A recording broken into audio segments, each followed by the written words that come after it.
Guys, we're back. Part 2 of the session. So, party's pissed off what they assume to be a deity. So, what is happening as the heat of the desert sun has turned from 60 degrees to 120 in seconds? Alright, so Eldroth and I'm muting Ruby. I am muting Ruby. okay. So Eldroth, and while he may value knowledge, he doesn't value that more than the life of this many people, is going to get on his knees and pray to what was the name? Atarla, right? You're not sure? You guys think The it's Atarla or mother, another prime yeah, deity? that's our guess. Mm-hmm. That's the best knowledge we got. He's going to attempt to pray to Atarla, and he's going to say, "I apologize. I understand the knowledge is forbidden. I will not continue to seek it. I would, however, request to know specifically why it is forbidden. What makes it dangerous? Are the primordials truly that powerful?" Make me a persuasion check. God damn it, not again. You would have Can had I advantage, give him but guidance on that? No, because you have to cast guidance What? before he makes the check, and at the moment when he's praying, he's making that check technically. So you would have to guide him beforehand. You would have had advantage, but then you said, "I'd like to know why it's forbidden." That damn took you over. 8. 8. There's no response. So he's gonna say one more thing. No matter if you answer or not, I will stop seeking this knowledge. This knowledge is not worth the life of this many people.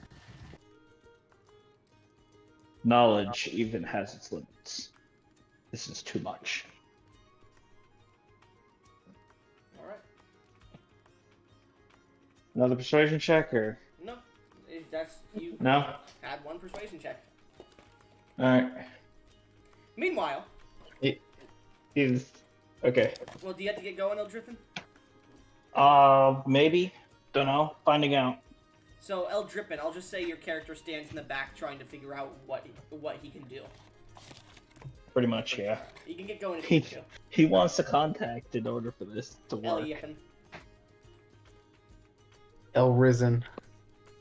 Demook, Yes. as you snore loudly, before all this event happened, you feel something cold placed in your hand as the energy within you is swirling and not really controlled very well. And you hear a voice in your head. Hey, listen.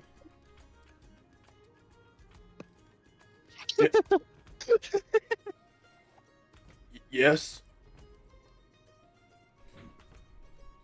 Hello.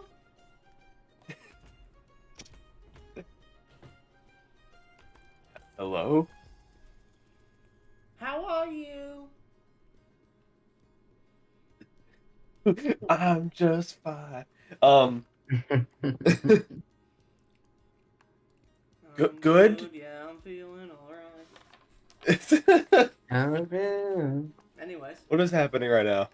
you are currently in a darkened, area around you as you're in your consciousness, and you see these swirling patterns suddenly appear around you, like these lightning bolts that are ever shifting and changing. Part of it is bismuth in color, part of it is just red energy. As it spins around, I still have Ruby muted, so I'm gonna unmute them now. As they spin around, you seem to be floating in an empty space. As you hold your pose over here, you hear this speaking, and you see stars starting to appear in the distance as you see these astral clouds appear, and they almost seem to shake as they seem to speak to you. Hello! Hi. Man, you're strong. You could say that, yes. Where am I? You're you.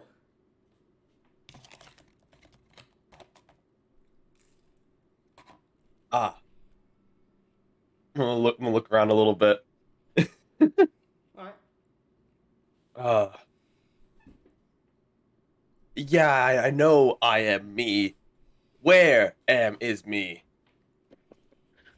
As you look around, suddenly the voice seems to not say anything, but you see the strange astral cloud suddenly parts, and it becomes four around you, spinning in this space-like epicenter. And you see one of them seems to solidify into multiple floating rocks, asteroids almost. One to your left starts to spin and twist, and suddenly is the gas in it is ignited into just flames. In front of you is the rock one. Behind you is the flame one. To your left, you see it solidifies, but in a strange way, into this liquid-like form. And to your right, you see the clouds remain.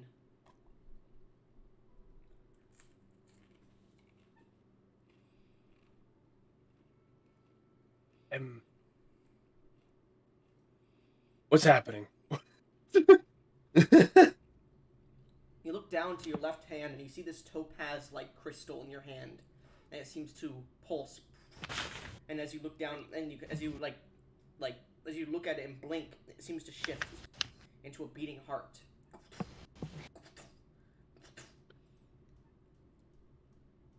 Hey,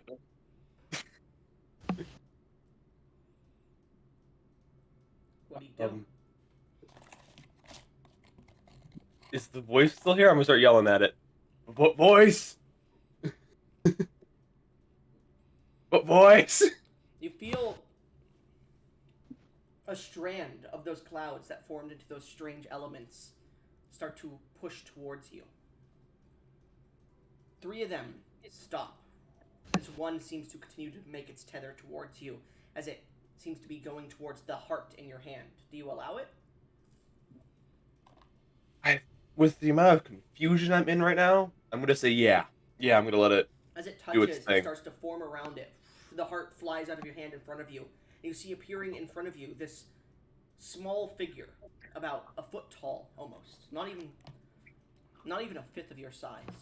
It seems to be made of these small stones that seem to float around each other. A large stone in the center, a smaller stone on top, and these arms made of stones that just float next to it. It seems to have these tiny, stubby stone legs. It has very little detail, but as you look at it, you can see energy sparks off it, bismuth in color. You see these two versions of lightning bolts of red suddenly strike its face, and these two eyes appear on it with this red glowing energy. Hello! What question? What? First of all, I'm back. Is this like during the time of praying or what? No, this is way before that. Oh. Way before? Oh, okay. You're not seeing this, This V. changed a lot. V, if you're in the car, I would recommend just leaving the session, if any. No, it's alright. I'll mute myself when I'm not talking. It's all good. Alright. So, as this creature appears and says hello, suddenly you are pulled back very fast through this space-like tunnel. Fast, fast, fast. You start to see different planets in the sky. And you turn around very quickly as you start to fall, almost as if gravity is pulling you, and you see Turam, the large globe of Turam, with most of its coverage covered in mist. And you can see parts of that mist are starting to disappear. The fog. As you start to fall very, very, very, very, very fast, and you wake up in a you wake up in a startled position as it is hot as fuck and you are sweating.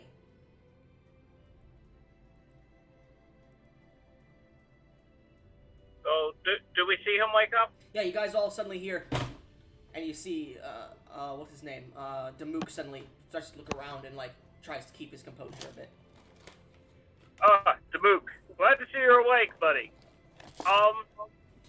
If I may, I would recommend getting rid of that gem as quickly as possible. What gem? Yeah, as you look we may have incurred... As Damook says Sorry. as Damook says what gem in response, you see him look down and it's not in his hand. Thielen's gonna rush over. Damook, are you okay? Did he tumble over? Is that what No, he happened? stood up. Oh, After he like stood up. he woke up in a startled way, and then he stood up. Yeah, then I'm gonna like hobble over in this extreme heat and be like, Damook, are you okay? Demook, all these people in front of you are sweating profusely. Their clothes are stained. And at this point, you enter into a shaded kind of area, and you look around. You are starting to enter the Wailing Gorge. Or sorry, the Wailing Valley. Okay. Yeah, no, I'm okay. I'm just hotter than normal. Demook, you look down, You're a and red dragonborn, right? there's a ring on your middle finger, Demook, of pewter and a single topaz fitted in the top of it. Oh. Yeah, he is a red dragonborn. Okay. So it's very roasty toasty if I'm mentioning it. um. So little update. Go ahead, V. V. Hello. Get rid of this quickly. It has angered one. We believe it has angered Tarla, who is, by the way, the goddess of nature. And I'm sorry, I don't have my sheet up right this moment. Married too soon. I believe it's nature. It's like basically your equivalent of Mother Earth, right? Right. Yeah. So we need to get rid of them as quickly as possible before we all die. Let's leave the details as to how he was angered by it out of it. Okay. The only gem. Yeah, Zeus, I mean, you don't have that gemstone in your hand that they're talking about. You just have a ring on your finger now that wasn't there. Right. I'm gonna grab the ring, try to take it off. It won't come off. Okay. What's that in your hand, Damook? It's what I think you were talking about. That's strange. What we're talking about was literally... It was a fist-sized gem, right? It was pretty hefty. It was like a foot. It was a foot in diameter. It's a pretty hefty topaz gemstone. But this gemstone he has is less than like a fifth of an inch. Yeah. I don't know if that's it. I wouldn't have known. I can't understand you when you're cutting out. Oh, hold on. Hey, is this better? I don't know, but go ahead. Alright. I wouldn't have known if he had that ring or not beforehand anyway, so I'm not even gonna comment on it. Yeah. But if you don't have the stone, it must have fallen off or something. You were lying down, I'm sure. It might have tumbled out of your grasp. So I don't even think we have it anymore. Oh. You say that. And peer out. We're by the Wailing Gorge. I want to look out. You're entering into the whale. You're already in the Wailing Valley, passing into it. Yeah. Okay. So we're entering it. I want to see. I want to peer out for a second and like see if I can see the encampment we're going to. And I don't know if we're too far away for me to see if anyone is being affected by this heat. Once again, the Wailing Valley is a large set of gorge and canyons connected. So they are large rock faces, hundreds of feet tall, with passageways in between that have been constructed by nature. It is not a flat surface. You can't see anywhere else. You could see like maybe 5 feet off either, well, not even 5 feet, like 3 feet off either side of the sand strider. And then there's just rock face there that goes up for like hundreds of feet. Will the rock face provide a shade? It does provide a little bit of shade, but the sun, which is strange enough because it's not midday at this point, it's like later day, the sun is directly above you in the sky. Okay, so it's going to affect us from... Make me a religion check. Okay. R 1d20 plus. You guys know that Sam Hyde meme where it's like, what you got in that pocket? What'd you just put in that pocket? Yeah, I do. That's a nat 1 for 6. Bruh. Sun's not supposed to be like that, but you don't know why it is. Yeah. I'm gonna. You do know that Soon is the god of the sun, but Yeah, and I know from. Oh, This might be a bit of a stretch, but I'm gonna try anyways. I'm gonna get down on my knees and clasp my hands together in prayer, and try and pray to Shugaroth to try, and because if I'm not mistaken, the lore, Shugaroth is said to have a connection with Soon. It was created by Soon, I think. Soon, who is a primordial deity, or the not primordial deity, but the prime deity of the sun, sentinel of the sun, or guardian of the sun, the primordial flame, was created to be the guardian of the primordial flame, the sun, as it goes in lore, anyways, and you would know this. But that's just like all legend and whatnot. That's like all creation myth and whatnot. But Soon created the golden serpent as a guardian deity as well, so that it may help him in his need. Yes. However, you also do know that since the Age of Closed Mouths over 300,000 years ago, Shugaroth rarely speaks to anybody, even those of his faith. Like, the only reason the current pope is the pope of the Shugaroth Church is because it has been proven that he has spoken to Shugaroth. Okay, well then I'm not gonna pray to Shugaroth. Maybe I'm gonna try and pray directly to Soon. I And then Big Shot's character. I am an ambitious character. Yeah, no, I'm I gonna think. Did you say Big Shot's character, Gash? Yes. Yeah, I know. No. I'm gonna try. I'm gonna get on my knees, clasp my hands in a prayer. Mm-hmm. I'm gonna be like, Lord Soon, I apologize for my compatriots' behavior in regards to trying. What did he tell us? I don't think He just said he angered them. I profusely, deeply, and profoundly apologize for my compatriots' behavior towards the warnings of I have her name pulled up. You say as you I'm pull your sorry. notes out in actual game. Atarla. I apologize. Yeah, all that towards his behavior towards Atarla. I will do whatever it takes to appease whatever has conspired. If you would, at the very least, relieve my allies of this intense heat. Thielen, make me a wisdom save.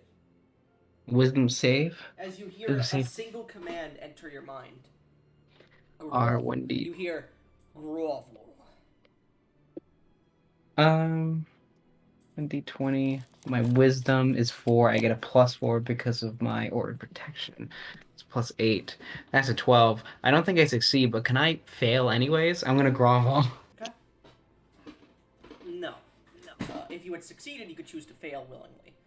So, you guys watch as Thielen is praying, and then suddenly the sun seems to burst a bit with heat as everything goes bright for a second, and you hear Thielen hit the deck of the ship as he's groveling unnaturally at the moment. You could physically see his hands are starting to bend in weird ways as he's groveling on the ground. Thielen is gonna take this silently and continue to try and pray from this position. Okay. Please, my lord. Of course. Make me another wisdom save. Okay. 1d20 plus 8. 23. So that is a failure still. Oh my god. Oh my god. You need a 26, by the way. Oh man. Ouch. You guys watch as Thielen's mouth just immediately vanishes. I need everyone else on the boat to make me a wisdom save now, too, as you all hear the same grovel. You guys have +4 to this. At least from my aura protection, Nope. including No, your wisdom. They don't. They don't? Shugaroth is not aiding in this. But it's just an aura protection. It still comes from your divine power given by your deity.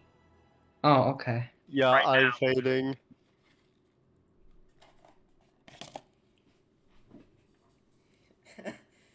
You guys fucked up. Zeus and We- Ruby and Tulin. Oh, Ruby, you're already here. Alright. Zeus, make it. Yeah, you got it. None of us succeeded. Everyone Specifically- suddenly feels yourself pushed against the ground. It's at this point everyone sees their surroundings vanish to black. And then they appear within this large space. A ground made of orange flame. And all around them, this impossibly large sphere made of a similar flame. You see, standing on a raised platform, a large forge, exists this humanoid fire elemental. Hundreds of feet tall, if not thousands, you can't tell. He wears this armor made of divine light, and he seems to turn around. This is your final warning. You seek knowledge we have forbidden since before the first age. Well, sorry, no, he wouldn't say before. Since the first stage. You seek this knowledge even after being warned directly by a deity, by my own wife. You go against her command, and then you ask for my forgiveness. Unlike the others, I am not forgiving. Shugaroth may be forgiving. I am not. At this point, you're all still groveling, and you can feel your fingers starting to break a bit as you're groveling here. It is like hundreds of degrees in here. You are only able not to pass out here because he is willing it. So, I warn you once more. Seek not this knowledge, and I will forgive you this one time. Once. Never again. And he looks towards you, Eldrithin. You Am I able to speak? speak now. I will not seek this knowledge. This knowledge is not worth this many lives. Oh, it is worth much more. If it is found. No, not to me. Knowledge should not come at such a price. I will not be seeking this knowledge further. Good. Now go. He ushers his hand left, and everyone disappears, besides you, Damuk. Damuk. Guess I gotta press it. No, I'm here. Damuk. I said yeah, and then I forgot. grovel before this individual. He looks down to you. You have seen it. The imprisoning plains. What do you take of it? It's a place. Do you mean physically? I see your mind is not as keen as many others. Be wary of whatever gifts they may bestow upon you. They may seem graceful and divine, but they are selfish, unrelenting, which is why we destroyed them and imprisoned them, banished them. If need be, if this information is found or you aid and abet them, I will not rest. My own church, my paladins, and those of my divine beast, Shugaroth, will scour to the ends of this world to hunt you and what little inklings of information are found. Do we have a clear... Sorry, do we have a clear understanding of where you are and what you are doing? Yes. Good. Now leave. And he flicks his hand and you disappear. Everyone else, you awaken and you manage to get off the ground. Damuk is nowhere around you.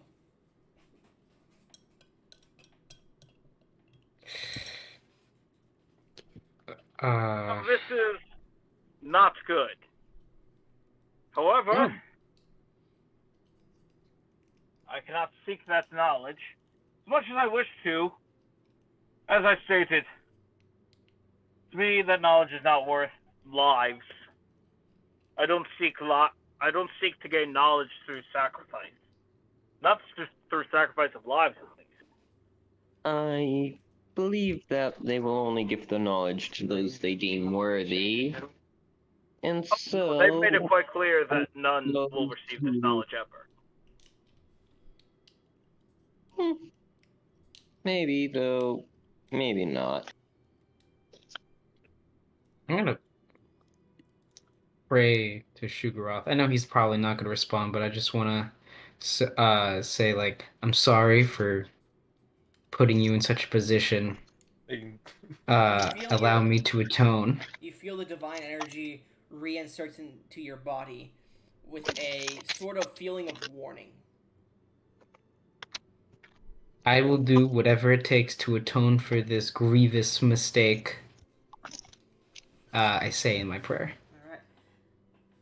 As you do so, Damuk appears next to you all.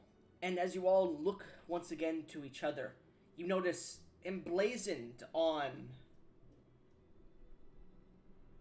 all of your armors or clothing in one area is the symbol of a bursting sun. It glows with an orange. Well, we're clearly under watch now. At Most this moment, definitely. the sun has disappeared from the sky as it is returned back to its normal rotation around Turam, as well as the temperature has returned to about 60, maybe 55 degrees now. That bursting sun in my time at the Church of Soon, would I know what specifically that symbol means in their doctrine? It is the mark of Soon. It is the symbol of Soon. It is meant to symbolize the religion of Soon, the primordial flame. Yeah. My character turns around and punches Eldrithin in the face. Roll me a Constitution saving throw because you're punching this scaled motherfucker in the face. Well, you have a +4. Yeah, you have a +4 to it. Oh, He's that's still helping you. Nice. 17. 17. Your hand kind of hurts, but didn't break your hand. Did you want to do damage? Worth it. No. Okay. No. I wanted it for him to hurt, but not to make actual damage. Okay. So, Eldrothin, you have like this sore part of your face after getting punched, but it's nothing more than like a bruise. Yeah, I did not want to make more than like a bruise. Yeah. Just want to make our displeasure shown. Yes. I just wanted to show my displeasure. So, as the cart continues to move, is there anything else you guys would like to roleplay or do? Feel free. Phelan is gonna steadfastly ignore Eldrithin and check on the other Dragonborn?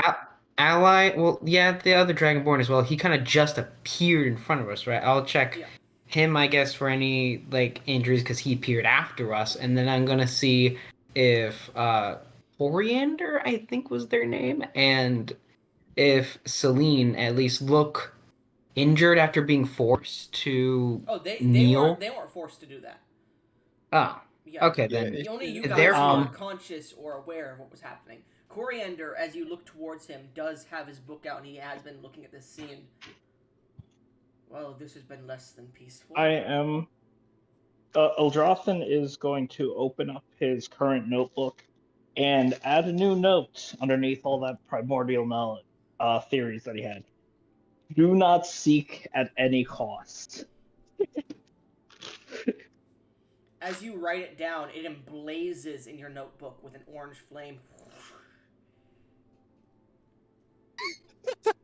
He wants to make that one very clear. Make that one rule very clear. Yeah, I'll go check on Demook, see if there's anything that since he appeared after us, I want to see if there's any damage he might have sustained, if his armor is okay, if he's okay. I'll say, as you go and walk up to him, if you want to roleplay with him. I'm gonna slowly bring my hand forward. Demook, are you okay? Yes, I think so. What happened? You appeared after us. Did Lord Soon need something of you? I don't know exactly, but I've felt the feeling before. I think the smart part of me thinks that he may have called me stupid. Balin's gonna snort in disbelief in like the levity of such a statement brings him a sense of calm. A divine being of the creation of the world just calling you stupid. Such an The- absurd statement and after such a stress intenseful moment is gonna ease Thalen. Like he'll become less That- tense. that- Okay, Demook, That, I'm that just gonna. statement, that definitely has to mean something.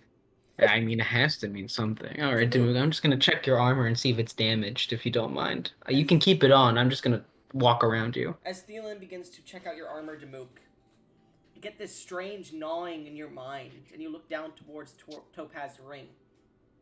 You scratch it for a second with your finger, and everyone watches as this, 2 foot, maybe 1 to 2 foot tall creature made of stacked rocks that seem to be stacked with these strange magnetic fields of bismuth color seems to appear in front of you all. What the fuck? My hand is gonna go to the palm of my sword. I was gonna say the calm your dick. I was really scared. Nah, yeah, let me whip it out. 2 inches. What? Damn. What is that? Does it look like the one? Does it look like the elemental we fought? Kind of, but it looks like if it was like an infant. What? Like the other one was hundreds of feet tall, this one's 2 feet tall. And unlike the other one, which had cracks in it where the energy was coming out of, this one is being held together a bit by the same energy.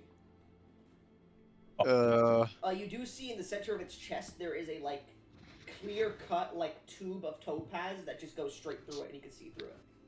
I think that might not have been an egg core, that might have been an egg, and this is the infant of that egg.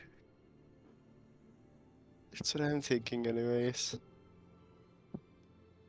Yes, well, I said we get rid of it.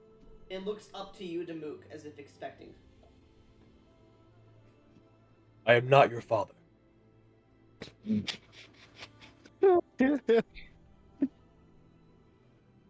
Maybe. You feel, actually no, in your head, Demook, you hear, "Hello." Oh, this was the dream rock. The what? Oh my god, I'm gonna drop a trash. No. God, I need to stop dumping intelligence for every one of your campaigns. It's really fucking me over. It's also fucking Goblin over, man. I think Goblin will force you not to dump intelligence next time. Continue. Can I glance at the sun to see if there's any reaction at the summoning? There's no sun out. It Oh, is, okay. It is That's near good. night. It is near night. You guys are supposed to I thought it was- arrive here around midday, but it's about near night now. Okay, the sun is sleeping. We're good. Okay. Chiron, as I said, it was weird that the sun was out in midday because it should have been nearing sunset in the day. Yeah. Well, Mook, what do you mean with that? Rock dream. It's I had a dream with Rock, and there's a voice that then this thing just talked to me in the same voice, and it was weird, and then the Rock touched like some earth, and then I woke up, and then I was with all you guys. It was a whole thing. To this point, you guys begin to hear the sounds of chatter and discussion as you look out just beyond the front of the sand glider, and you can see not but about 100 feet in front of you this small opening that leads to a small valley within this, not valley, but like a small, not crater either, it's just like a small opening within this gorge, this canyon area, the Wailing Valley a bit. And you could see that there are a few plateaus up on the top and whatnot. You could see tents and small lights of fires that have been lit. You are approaching the research station, it seems. You are but a few moments out. Can I stop here because I'm desperately needed. You desperately need what? We What is it, desperately need a few calm hours away from each other. I desperately need to help my parents, is what I'm saying. Okay, then keep going. We'll keep going. Okay, well, yes, that seems. I have a small rock child that I need. Can you Does it try and move? recall it? You move back about 5 feet and it follows you. Can you try and recall it? Go, topaz ring, and I point out like a Green Lantern guy. You try to recall it? Yeah, I'm gonna try. Yeah, Thinking real hard. Appears back. It seems to disappear and your ring glows for a second. Oh, I got it. Cool. Okay, good. Patronize him. Damook is smart.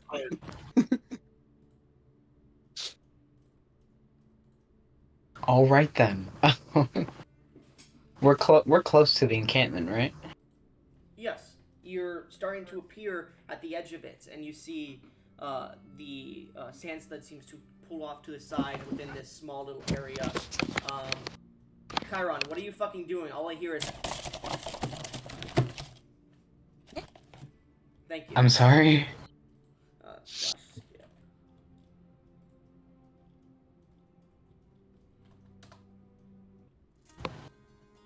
Slash repeat. Sorry, I'm trying to get this shit on. No, it's okay. True. Enter. What? I said... Jesus Christ, bro. This fucking bot is stupid as fuck. True. Certainly. Enter.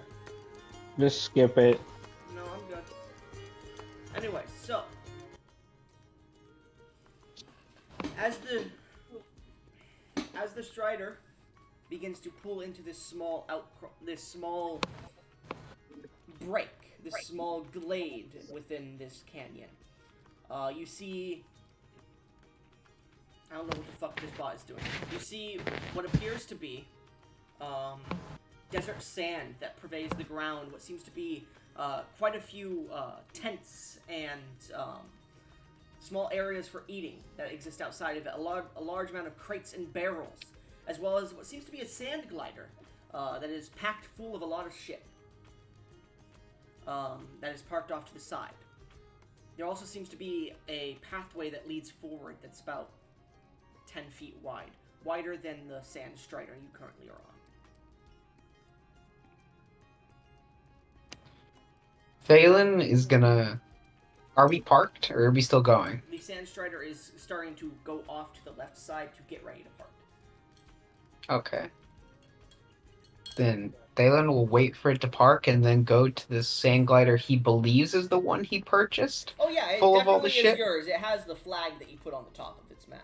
All right, then he will go Which to would his be... What does the flag look like? It's the flag of my church's symbol. Okay. With I guess but inverted colors. Sure. Yeah, so it's like a black symbol with a gold outline, or like a gold banner, black symbol. That's fine. So as you begin to get ready to hop off, everybody else, you hop off as well?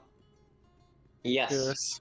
Alright, as you all hop off and look back to the Sand Yes. Strider, you watch as the driver looks at you all, waves a hand, and the entire Sand Strider, as a gust of wind hits it, whoosh, turns to sand. I guess I'm gonna pray for their safety, and head to my sand glider,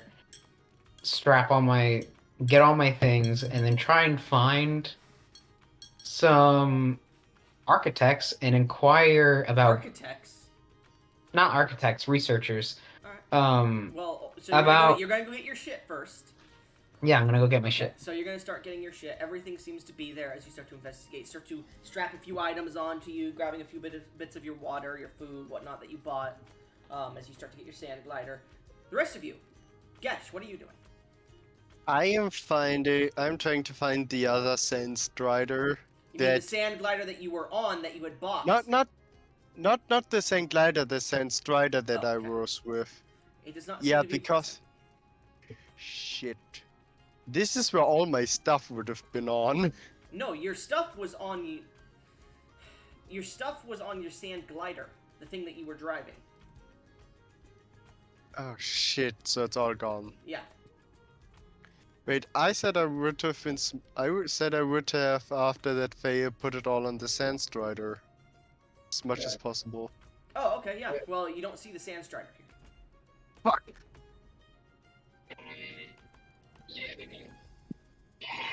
Ruby. Yep. Then I would just walk We around. can hear you fucking a robot in the background, Ruby.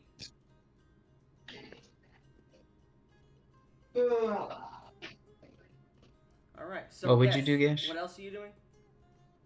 Then I would just find a place to Okay, there's a lot of places. calm down for a minute. Alright, you find a small bench and just sit down. Start to breathe. Ruby, what is your character doing as soon as you hop off the sand strider? He is going to thank the rider. No, he disappeared. He's gone. Yeah, he disappeared.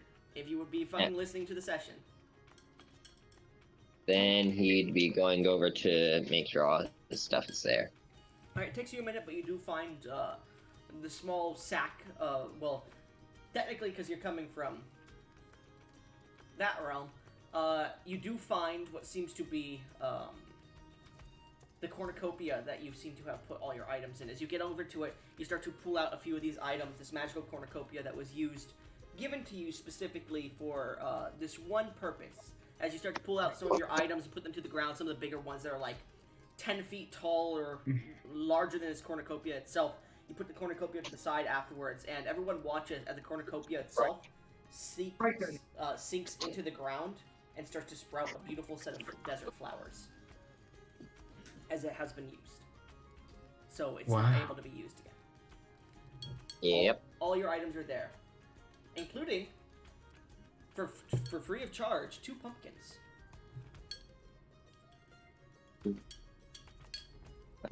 Wow.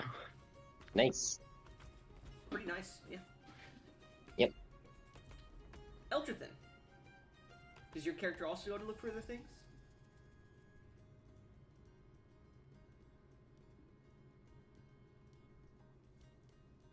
Tulin. What? Does What's your up? What does Did you your say my character name? do? Sorry. Yeah. When you jump off the ship, what do you do? Oh, first he's going to head over, get all the stuff, and he's going to look around for. I believe you said there was a lead archaeologist, right? Yes. So you're gonna grab your things. All your things are correct. You eventually do find your things, and we will get to looking for shit later in a second. Is there anything else specifically, like quickly, that you want to do? Let me double check my inventory here, and I will answer that question. Okay. There it is. The only one who doesn't have their shit really is Gesh and Celine. So. And I Yeah, had that's a kinda lot of screwed. shit.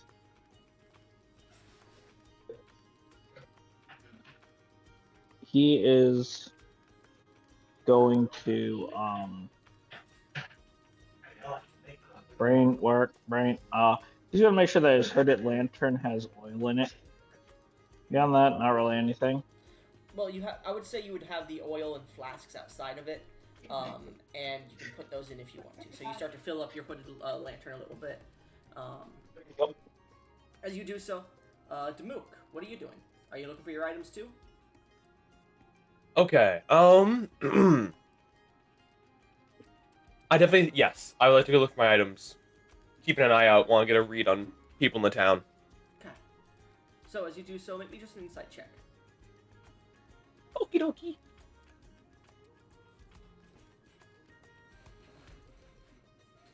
And then my insight. What is my insight? Oh. I actually have pretty good insight. Hiya! 23. 23. The people around town seem to be watching you guys take all this shit. They don't know who the fuck you are, but they saw you come on the Sandstrider, so you get the feeling they know that you're getting some shit that you need. They don't seem too bothered by it, and most of them just seem to go back to doing what they're doing. Not many people are traveling around out right now, because it is night at this point, but those that are traveling around under the stars seem to be, like, talking about shit, and they're like, they seem to be speaking in a language you do not speak. Urka is un ilva. They seem to be speaking in, actually, what languages do you speak, Demook, specifically? I speak Common, Draconic, and Elvish. Okay, don't speak it. Shucks. Not again. And they keep speaking, and then they look at you, and they keep speaking, walk off.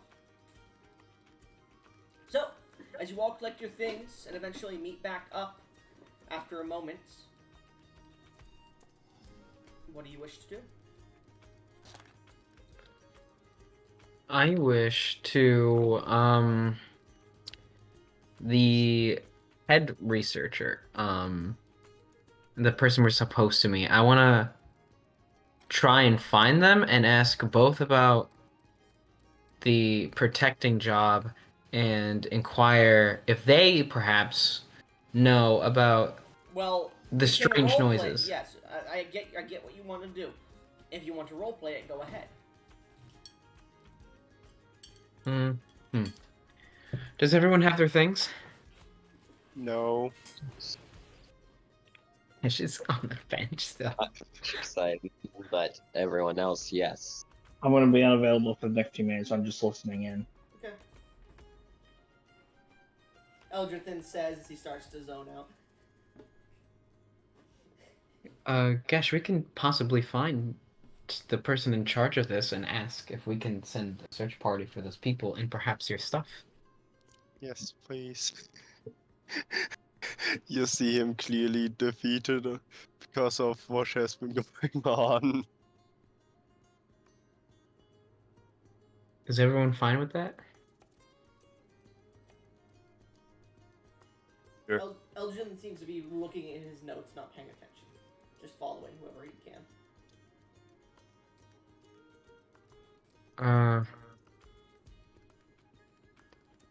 Fellas, are you okay with that? Guys, this is riveting roleplay from all of you. Yeah, well, I'm trying. I know.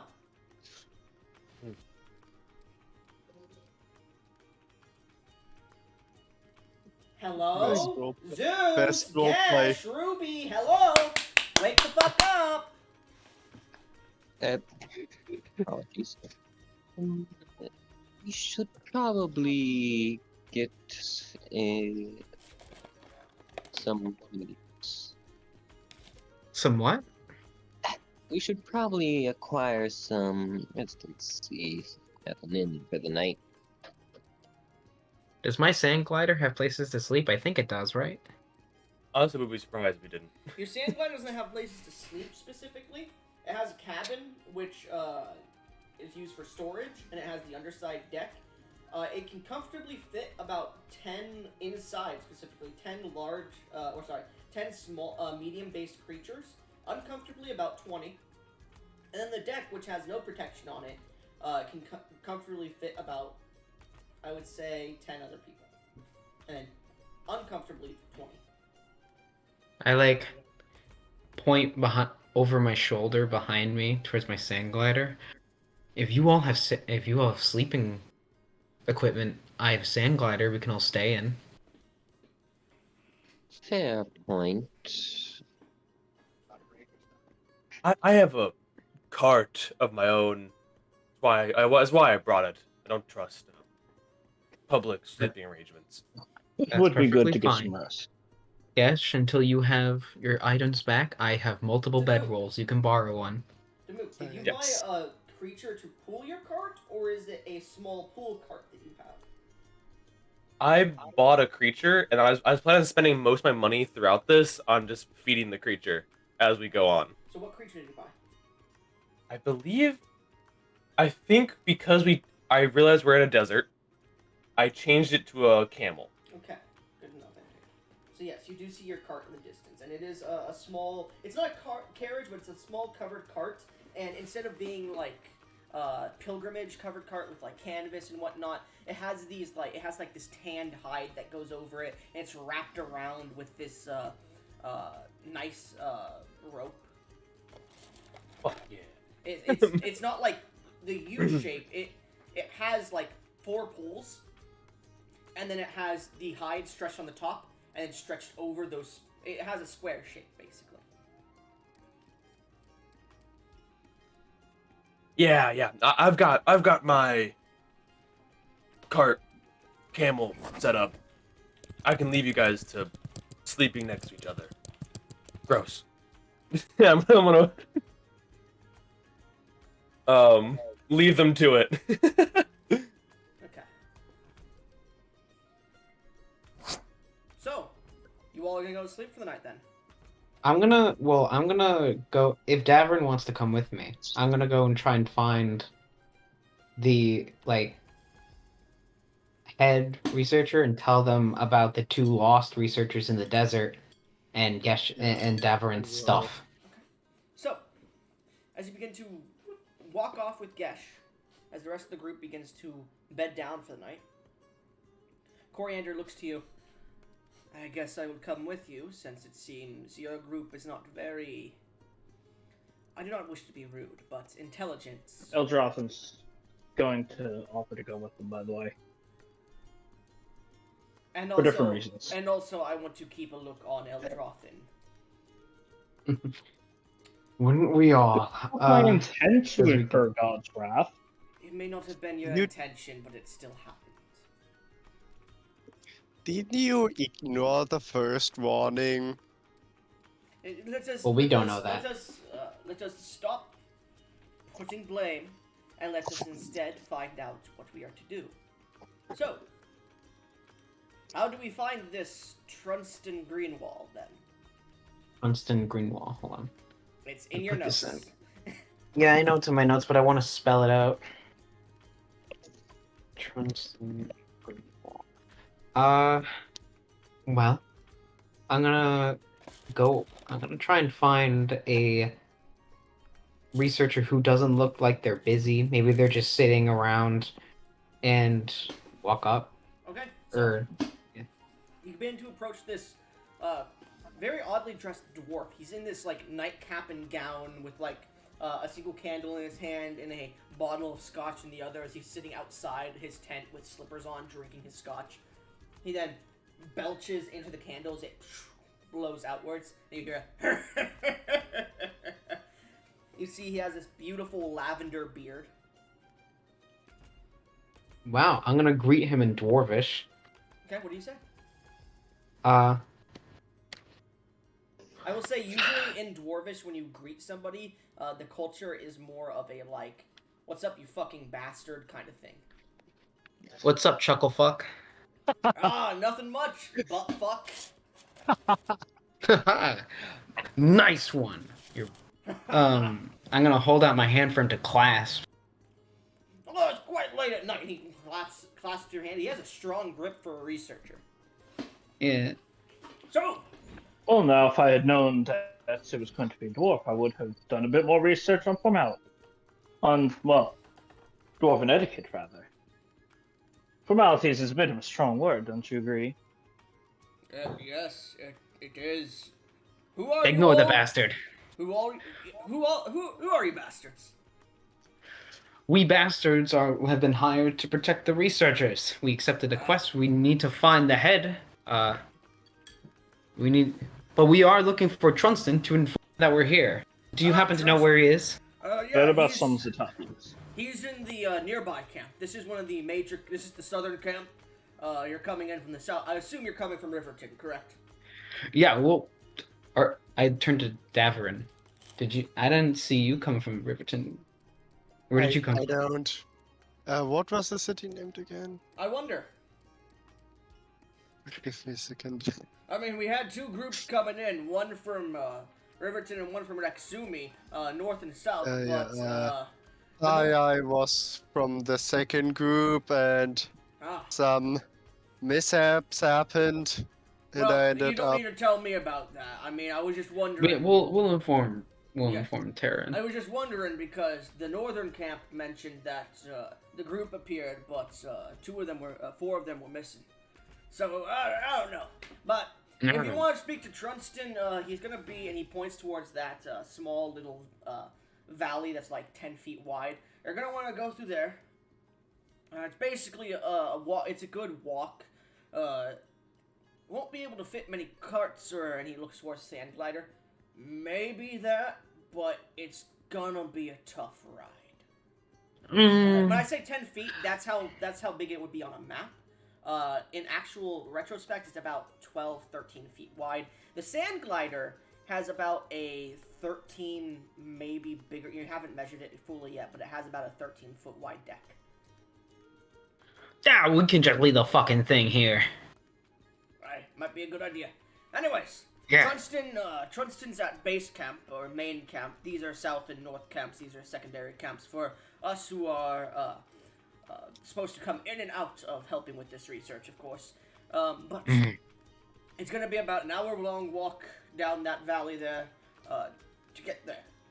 When you do pass by, you're about halfway there when you pass by the big structure. You'll see it to your left.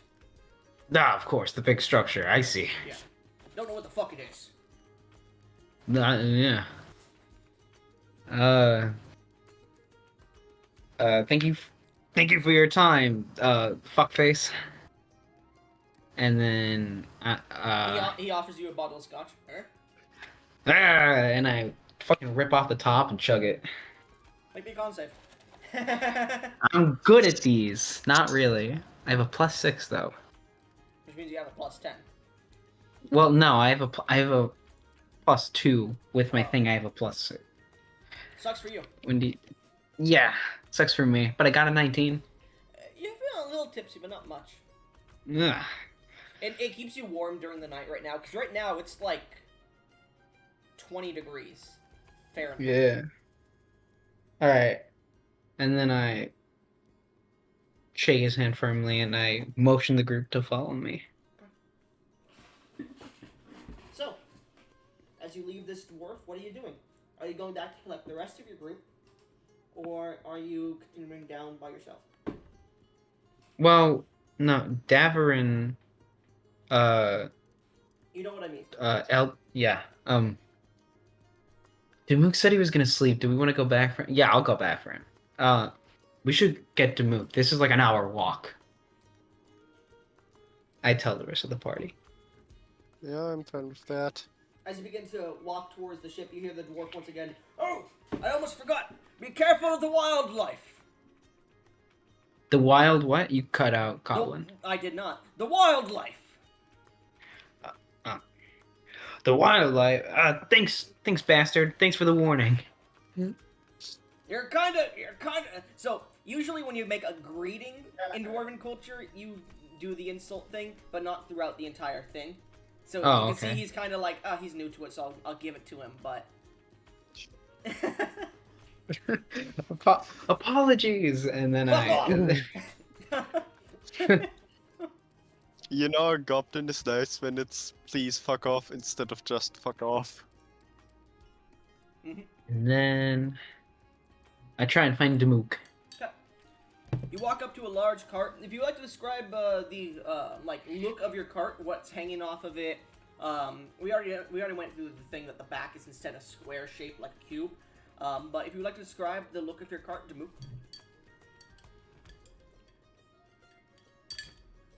Oh boy, here I go Zeus. doing it again. Yeah. Describe your cart.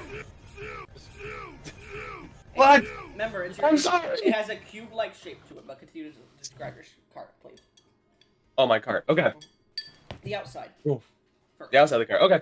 Yeah. My cart is covered in many different like fabrics on top to keep it nice and cool. Most the lighter colors like, reflect the sun, and it's covered near the doorways and the wheels and everything else in small bells because I'm very distrustful of people.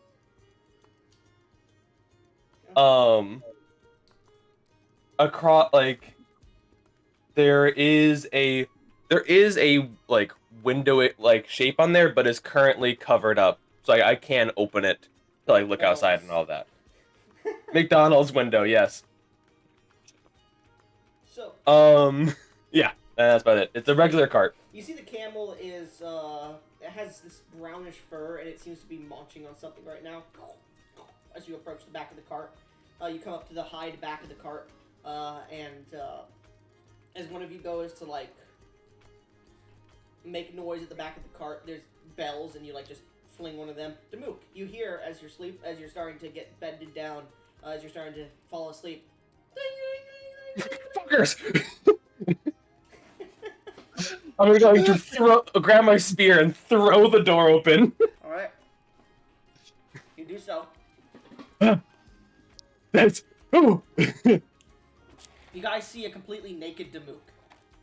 Ah! Oh, okay. My I'm fucking character with you. like He has a bunch of blankets and things to keep him warm. Damook! We're about to go see. We're about to go see Said his Trunston. name 5 times, Yeah. guys. Yeah, we're about to go see Trunston and inform him that we're here. Do you want to come? It's an hour walk, though. Hour rock. Okay. Let me. It's gonna be a while if I put armor on. I'm just gonna get like a blanket fashioned real quick. I'll be out. Well, you are in blankets. You're like hunched in them because it is 20 degrees out here. It's very cold. It is a desert in there's the middle of winter. Well, the end of winter. At night. I'll be right out. Slam the door. I'm gonna take some rope and tie it around my waist and make a belt so I don't have to put my armor back on. And You take some just of with the, all my blankets. You take some of the insulation liners from your armor, which are used to keep them cool or hot, depending on you. Like just shove them in, like creating these false pauldrons. I'm wearing baby's first plate mail. Oh my god, I hate you so much. Little tights plate mail. Give yourself a DM's inspiration for that one. I need to mention that. Go ahead. Go ahead. Hmm? Go ahead. Ruby? Ruby? Oh, sorry. What was it? Fellas does sleep in the nude. Okay. Okay. In this cold weather, yeah, sure, that's fine, because you're a spring one. It's fine. So, they haven't gone to get you, though. Oh, right. I thought he was with us. Oh, right. We had to No, go they get have a him. cart and a sand glider. Get Alright. both? Yeah. I'm going to exit out of my cart now in my majestical. In your That's not a word. In your baby blue weighted blanket cloak. It's a weird blanket. I got the sensory issues. I don't like the cold. Unlike a normal weighted blanket, it has actual plates of metal in it. It counts as scale mail. I'll fucking allow it. I'll allow it. Yeah! Scale blanket. A blanket made completely of basilisk hide. I will say that it is gonna decrease your speed by 5 feet though if you use it for armor. That's perfectly fine. It's better than having 11 in defense. It's covered in bells too. Just It's covered in more fucking bells. it's Are not we even missing like- anyone? It's not even How like many those bells do church you bells. have? It's just those it's like those Christmas bells that you put in things and they go ding a ding a ding a ding a ding jingle bells. Oh, I feel God. that Goblin is having a Peter with this Seriously. description. How many bells Oh, do you I- have? Anyways, Oh, you guys are missing. I Felix. exit out of my cart. Yeah. You guys are missing Felix. Run. I believe That's we are Nexus missing- amount of. Coriander speaks up. I believe we're missing the elf. Oh, however, right. Let's go find Felis. He does not. Oh, but If you wish. If I recall, What- though, what- he did mention he sleeps in the nude on the way here. Oh, oh God. no. Who gets him? Not it. Not it. I was against it, so I am immune to this not it nose goes you are playing. Who are we getting now? The elf. Elf. Felis, the elf. Ruby's character. Eldrafin. Yep. Go get the elf. Yeah. Out often. Go get the elf. Yeah, can you go get Felis? Out of character, you're gonna hear some weird noises if I'm the one to do this. That's fine. Go ahead. All right. We just hear. Huh? No, I'm saying that because I'm moving stuff right now. That's fine. So, Eldrafin, as you go off All by right. Well, I guess yourself, my character's getting it then. as you go off by yourself, you eventually get to the sand glider, and entering into the cabin, and downstairs into the bottom portion of the sand glider, you see a small curtain's been made around Felis's bedroom. Felis, Yep. you've made a small curtain bedroom for yourself, and you hear someone approaching you.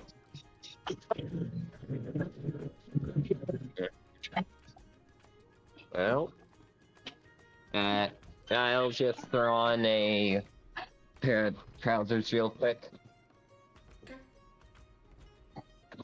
Eldrafin, the curtain is pulled back as Felis comes out in only trousers. Elf, I was told to come collect you. Are We're we heading down teams? to meet the lead archaeologist. It's about an hour drive. Or a walk.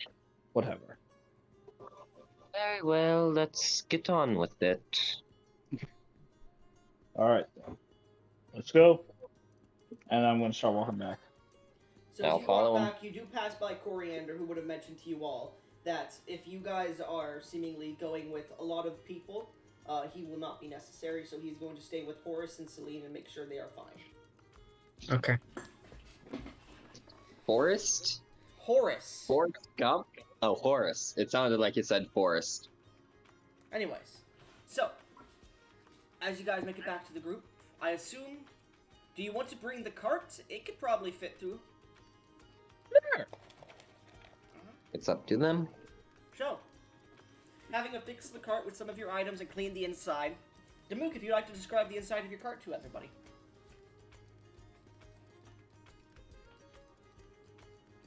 Oh Move. boy. Don't make me do it Zeus. again. Yeah. I said describe the inside of your cart to everyone. Oh, okay. The interior of my cart,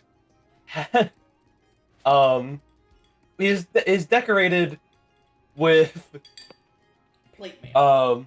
with more plate mail. I'm And terrified. weighted blanket. It looks like an insane asylum with all the weighted blankets. The interior has several barrels inside of it that I use as tables. I have a bedroll laid out on the floor in a corner.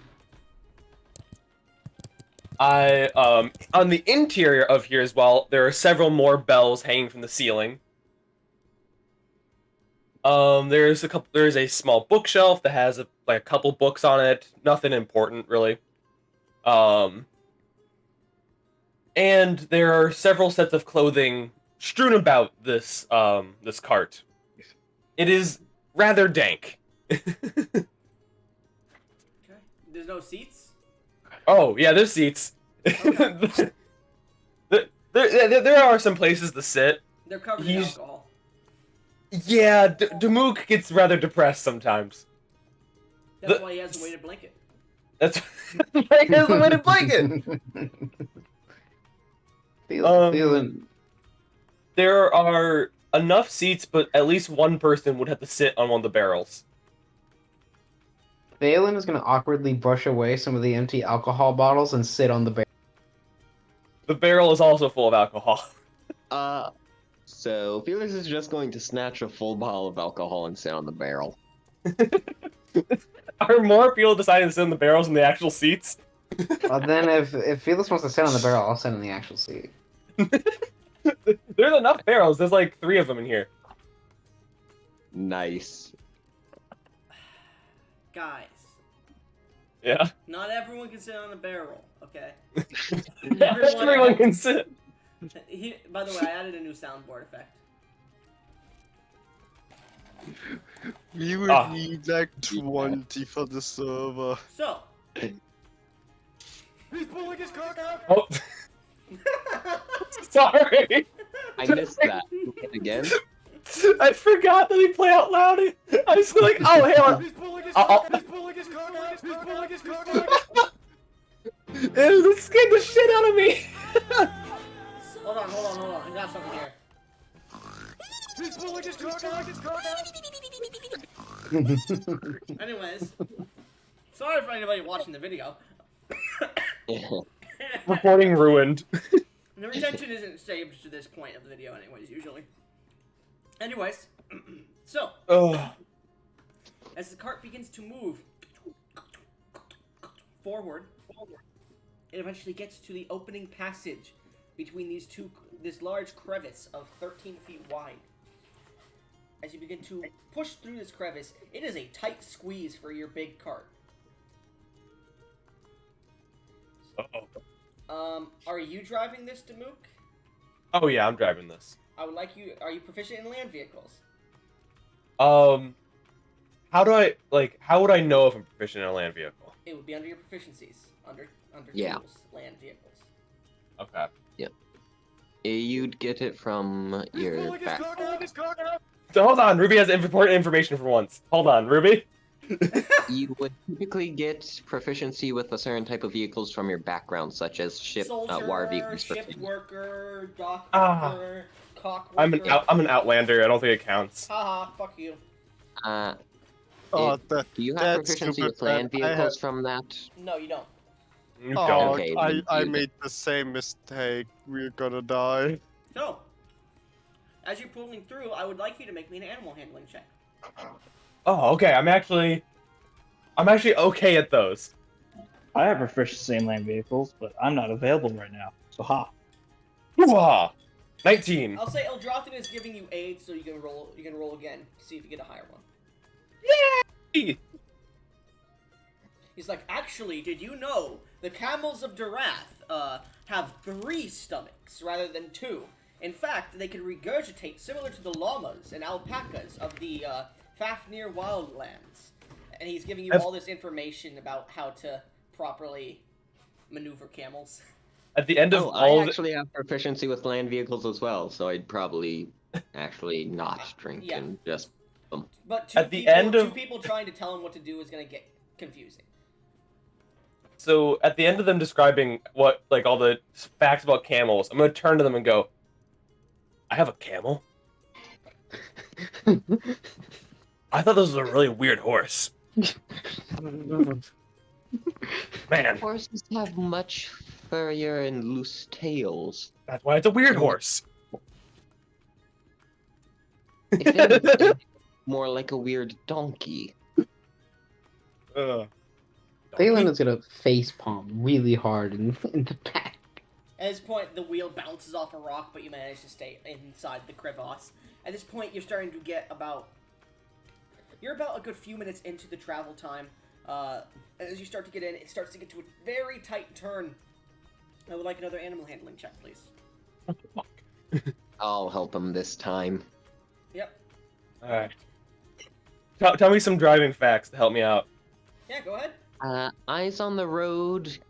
Keep going straight and start turning further along. If You're not Turn helping now, your turn turn now, signal. turn now, turn Okay. At this point, the cart gets stuck on a rock that it can't really get over at the moment. You can attempt to spend the next few minutes trying to bring the cart with you or go on foot from the rest here. At this point, you have made it, at this point, it would have been like 10 minutes of walking, but you got that amount of distance in 5 minutes because you were in the cart. Can I move the rock? The rock itself is sticking out of the sand of the ground. Oh, okay, then never mind. I mean, you could Can try I break to, but the it's a top big of the rock? Yeah, you could try. So, remember, the cart is taking up most of this crevasse, so you are kind of, like, at a weird angle, so if you're trying to make attack rolls, it's at disadvantage. I mean, you guys could try to pull the rock I'm out a of the ground. monk. You think my weird horse could carry the rock out? Unfortunately not. I think it would be best for me to break the top so it can get over. Ah. Anybody keeping an eye on your surroundings? Demook is terrified. I'll say, because you guys are role-playing and you are focusing on other things, the only people who can are Thielen or Gesh, who have not really been doing anything. Actually, I'll say Thielen is focusing on this rock and trying to figure out stuff about it. So, Gesh, are you keeping lookout? Yes. Make me a perception check. Okay, I'm gonna go guidance on this. Yeah. I am gonna try and break the rock, not making attack rolls though. How are you gonna do it? See. Athletics, literally just. Okay, so you're trying to, like, put a lot of force on it to break it. Okay, make me an athletics check. And. Yep. And here we go. Whoop. 16. 216. It's gonna take you a few minutes to break this rock, probably, but you can do it, it seems. You break a small shale off it, you're trying to break it even in different places. But you can break it, if anybody has stone cut, or sorry. Can I use my crowbar to help free it? Give me a fucking second, please. If anybody has stone carver's tools, or is it stone workers, I don't know. If you have that, this will go twice as fast. I did not think that would actually help, but yeah, I do have a set. If you use the crowbar, as well as the stonecutter's tools that Ruby's about to be using, it'll go 4 times as fast, but the crowbar will break. That's okay, I have 2. 3 spares. Okay. So, using that, I would like another athletics check with advantage, and plus 10 extra Ruby, please. And guess, what'd you roll? 16. Wait, would I also have gained the +4 from that one? No, that's only for saving throws. But Gesh, as you're watching as these people are like starting to hack away at this rock with metal items, pitons, stonecutter's tools, some bits of crowbar, you eventually hear and the rock shatters and falls apart. Ruby, why'd you... 35. You eventually see the rock crumble to pieces. You hear a loud, resounding echo of through the canyon. Gesh, as you hear this, you look up and you see a bit of the canyon, the softer parts of the canyon. Rocks fall. As you look up and you see this pincered mouth of this large ant crawling out of the canyon wall, looking down. And you see another one crawling over the top of the canyon wall on the other side. You see what seems to be one. You see in front of you, behind you, not but 20 feet. The ground seems to be caving in a little bit, as you could tell. There's probably another one under the ground a bit. Seems the noise has attracted them. Guys, we have a problem. It's at this point, guess where you pull it out. You're the only one not surprised. You see them all these two reel back as the third one jumps out of the ground, and they all spit this acidic gunk at the cart. I will say this. Ruby, one of them is attacking I'm you. under the cart. You're not under the cart because the wheel is stuck on the side of it, trying to get up. The wheels are not under the cart. I thought I was under the cart trying to break it like that. No, Like it's a from under large it. fucking rock. So I'm up to the side of it now. Yeah.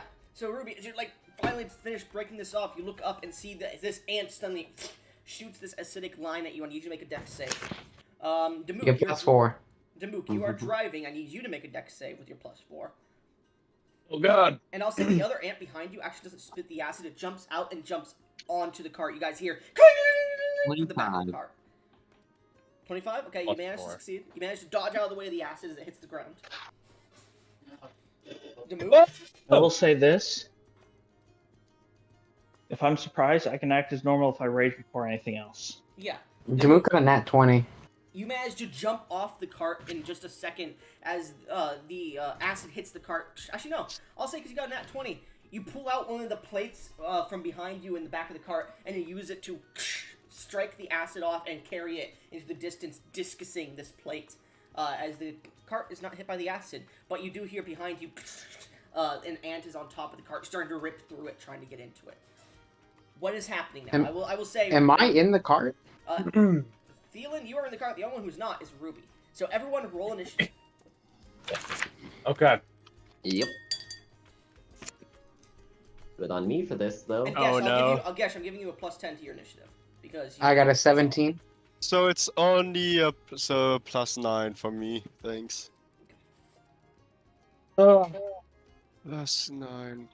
Swappa. 14. Come on. Okay. So Oh, 9-9. speaking of initiative, Chiron, what'd you get? A 17. Okay. Guess what'd you get? 18. Okay. Ruby, what'd you get? 14. Okay. V, what'd you get?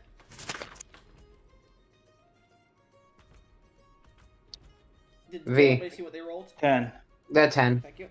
And Mr. Zeus, what'd you get? I got a 10. Okay. I had advantage too. We'll just have V above you. I don't care. Oh.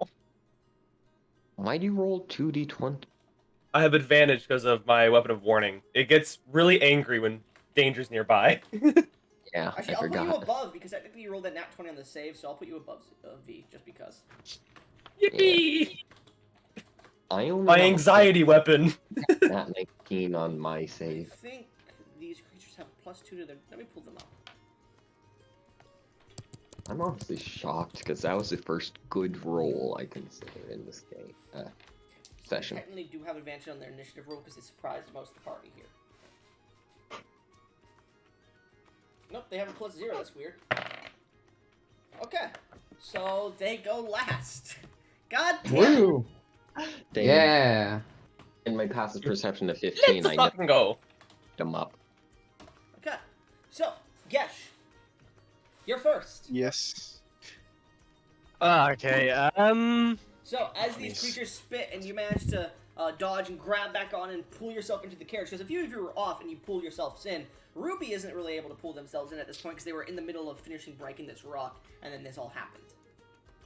But I can fly. Wait, how? Oh yeah, the boots, that's right. Blue boots? Yeah. I can also. I I mean, can also even fly. without them, I can run up the walls. Wait, no, that's next level. It's Never not mind. your turn, Ruby. Gesh, it's your turn. Chiron, you're on deck. Mm-hmm. Gesh, I will say the carts after the attack, the camel is panicking and is going to start moving. Actually before you, because it's an initiative 20, I would say. So the camel begins to move as the cart bounces back and forward. I'm going to roll to see how much damage the cart takes as it starts to move haphazardly. Okay, that's max damage. I will say this, Zeus. Yes. Keep track. Your cart has 50 HP Okay. until you need to repair it. It won't be broken. It has like 100 HP before it is completely destroyed, but it took 10 damage. Awesome. Like, the camel is running through, not caring about the fucking cart. It's trying to escape, and it hits against a wall, and then hits against a sharp rock that breaks through another wall, the canvas on the other side. This card was expensive, weird horse. So, what are you doing, Gesh, as this cart is How far did it move now? about 20 feet, because it can't really move its full range. Okay, who could not gone on the cart? Ruby, who is being left behind at the moment. If you would Fine. like to, you He could use your... can. I would say you could use your reaction to attempt to grab them and pull them into the cart. I will do that. Make me an athletics check. Oh No, god, I that thought you was doesn't gonna hurt say me. acrobatics. That Nope. would have been horrible. Yeah. That's 7. so horrible. I mean, I'm just gonna wave them Yes, off. 7. All right, you grab onto Ruby's collar or onto Felis's, because he's not wearing anything. You grab onto his trousers, and as you pull him, by trousers, do you mean actual shorts or do you mean like underwear? Ruby. I meant a set of shorts and underwear. Huh? Oh, okay. So you mean underwear and then put trousers on. Okay. So you grab him by the Yeah. trousers, and the trousers just completely rip off, and they're just left in their heart-shaped boxers. Ah, I And- immediately dropped the trousers. Okay. Like, I no didn't say I was thanks. gonna wave them on. I will say you are pulled 10 feet towards the carriage before they rip. So you are only 10 feet behind the carriage now, Ruby. Anything I else have on your turn, 40. Gush? Because you have your action, bonus action.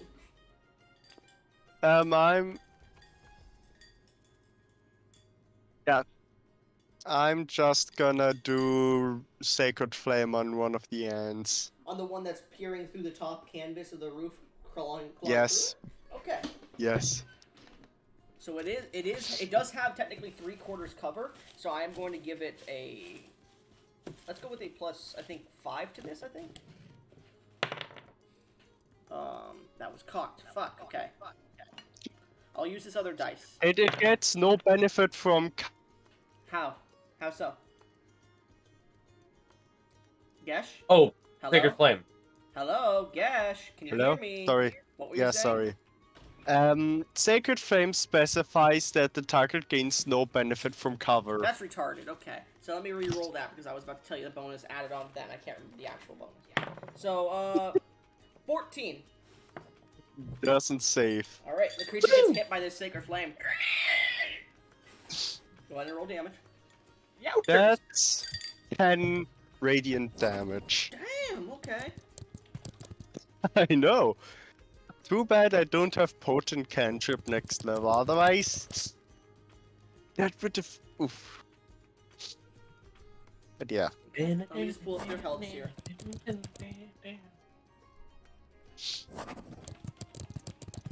then this one. No, I don't want an app. I want the calculator. Okay.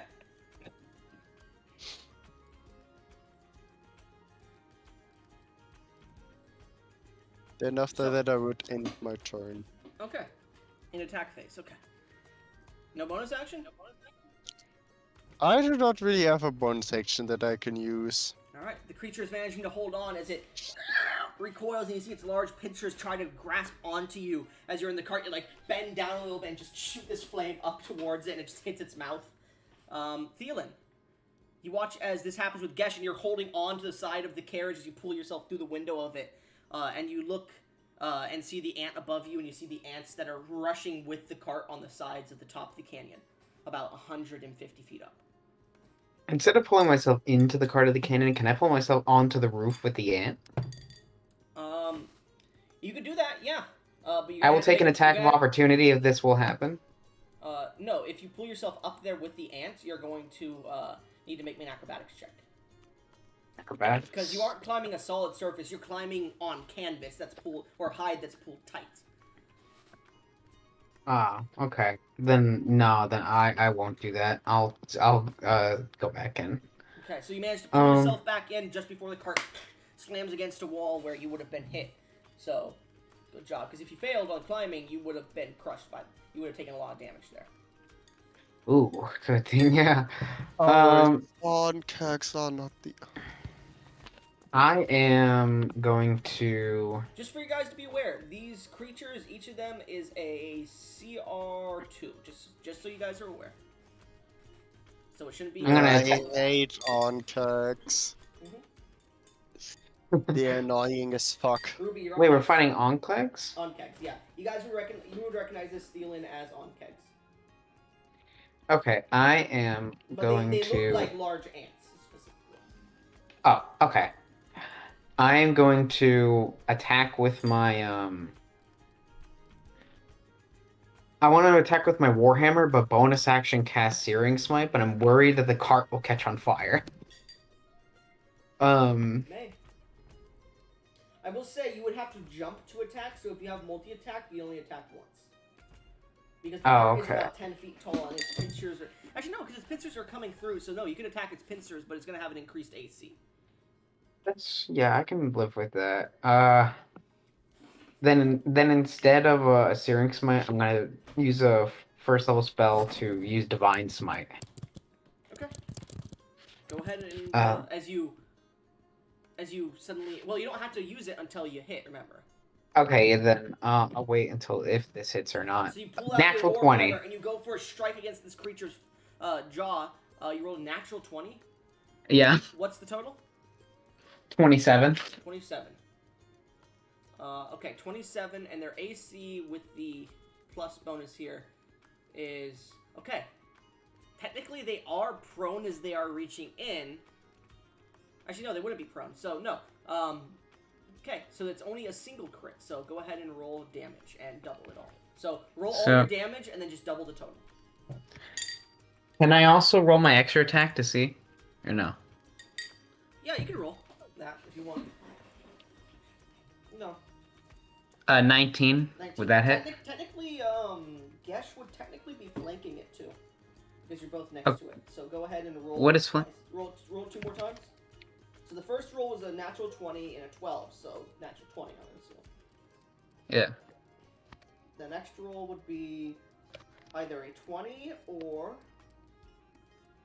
Okay, so you hit and you crit. So go ahead and roll with your Divine Smite. I assume you're adding to the crit, correct? Yeah.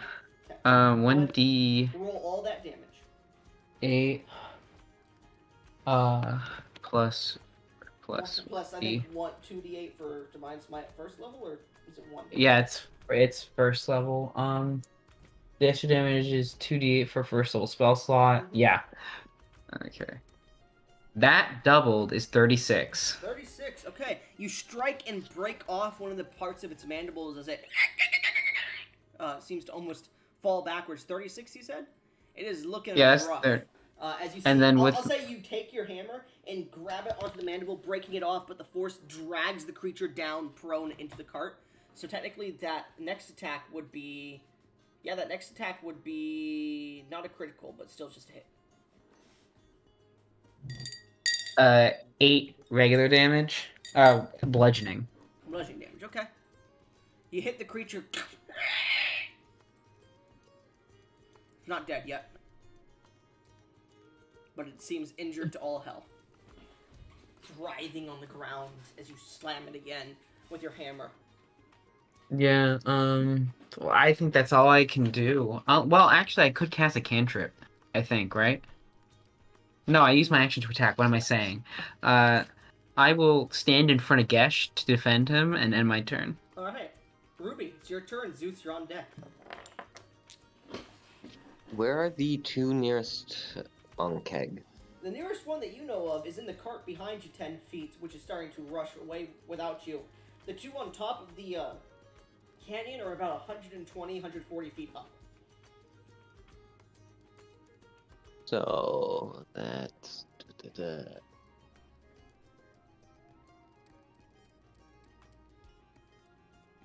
You guys good dealing with that one? Yeah. And they cannot hear you over the sounds of the Onkeg crying in the fucking cart. You know what? Screw it. And with the cart moving away from you. Into the cart I go, as I am going to attack the Onkeg.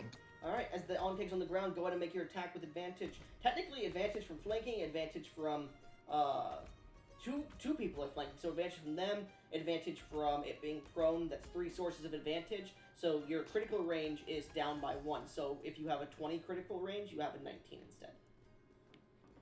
I have a 19. Okay, yeah. Just I meant I have a regular at 20. So Thank you for if you letting me roll a know. natural 19 on the dice, you critical. So go ahead and roll your attack. And what are you doing? You're just punching it? Yep. Okay. Alright. Twice, because extra attack. Mhm. So that is +6 to hit.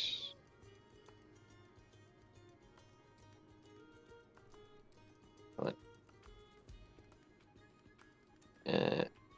I'll just do this. I'll take 3 away. That So is remember, you're up 23. next. 23? Yep. Yeah, you That's hit the for the creature. first hit. Go ahead. Go ahead. Actually, yeah, technically you still roll with advantage. So go ahead and roll again.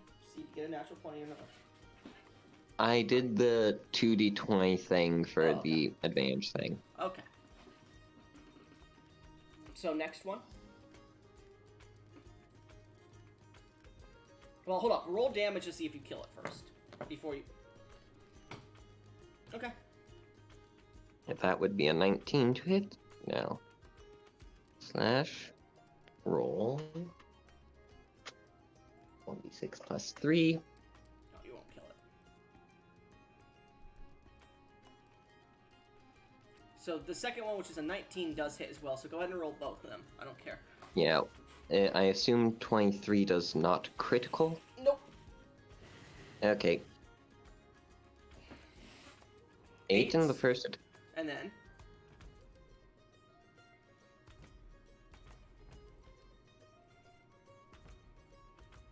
Boop.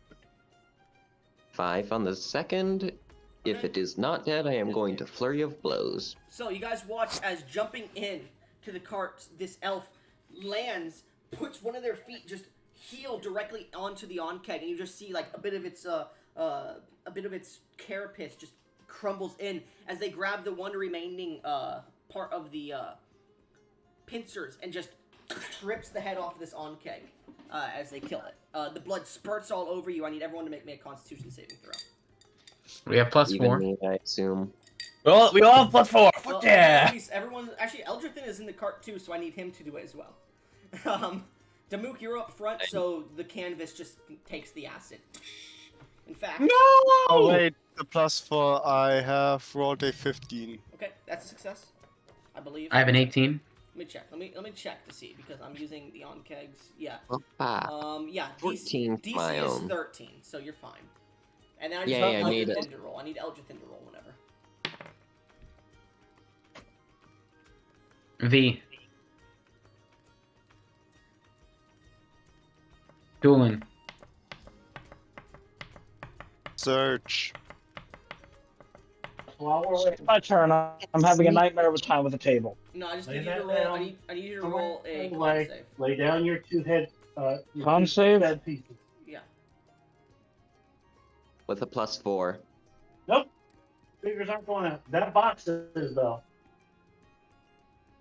The box on the brown and gold chair. You're fine. Dirty 20. You're fine. Good. All right. So the cart takes 4 more damage to Mook. No! So, You fuckers! what movement would I have expended to get into the cart? About 20 feet to get in and over to the on-keg. Alright.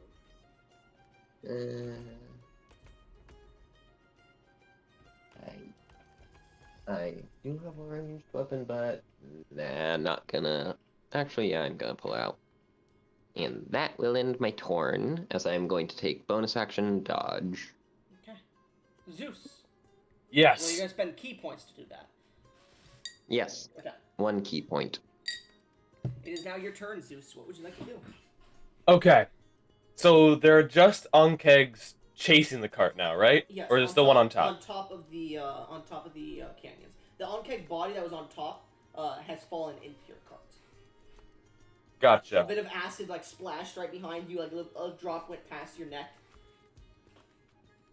Alright. I have to focus on driving, but I know what I can do. Like you grab the reins and the camel's like trying to pull you off as it's trying to like ram the cart off of it so you can get more speed and get out of here.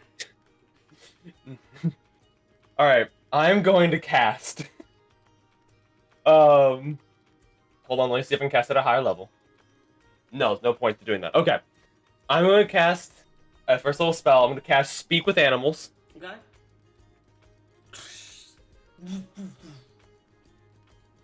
And I am going to shout at the top of my lungs to those onkegs. Stop destroying my fucking cart, or I will string your heads into a necklace. I'm attempting to intimidate. Give me 1 second. Speak with animals. I assume they're a beast? It has to be beasts? Communicate with beasts for a duration. The knowledge and awareness of many beasts limited to their intelligence. Blah, blah. So, as you scream up towards these onkegs, you feel your magic pass by them without reverberating out into them. They are not considered beasts. Oh. Can I still intimidate by just being angry? No. Okay. Does that end your turn? Bonus action? I shit my pants. I literally don't have... Who has a vibrator on their microphone? Yes? Skesh. Gosh. No. Yes, it's like... I literally can't do anything else. My action. Fuck.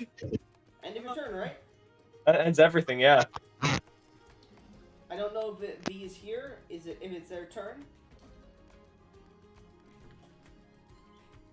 Alright. Yeah, I'm done. They take the dodge action. Eldrithin seems to hide within the carriage, the carts, as it is now the Onkegs' turn, who are going to spit at... Wait, I can take my turn quickly. Okay, go ahead.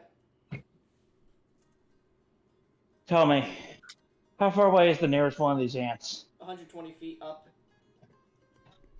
120 feet up? Yeah, they're at the top of the canyon. This carriage is 120 feet tall? No! No. The one that was on the carriage got drawn into the carriage and fucking murdered.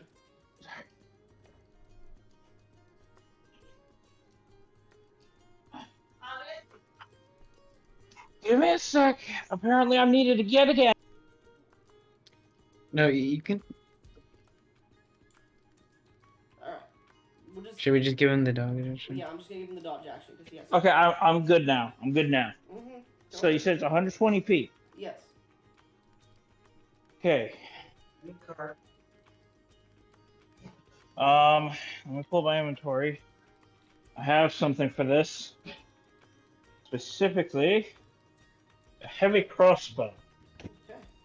You pull out your heavy crossbow, which you had... I was just... All the way. Oh.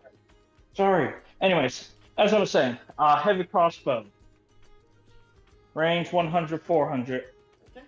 So it's gonna be a disadvantage. So. Yeah, well.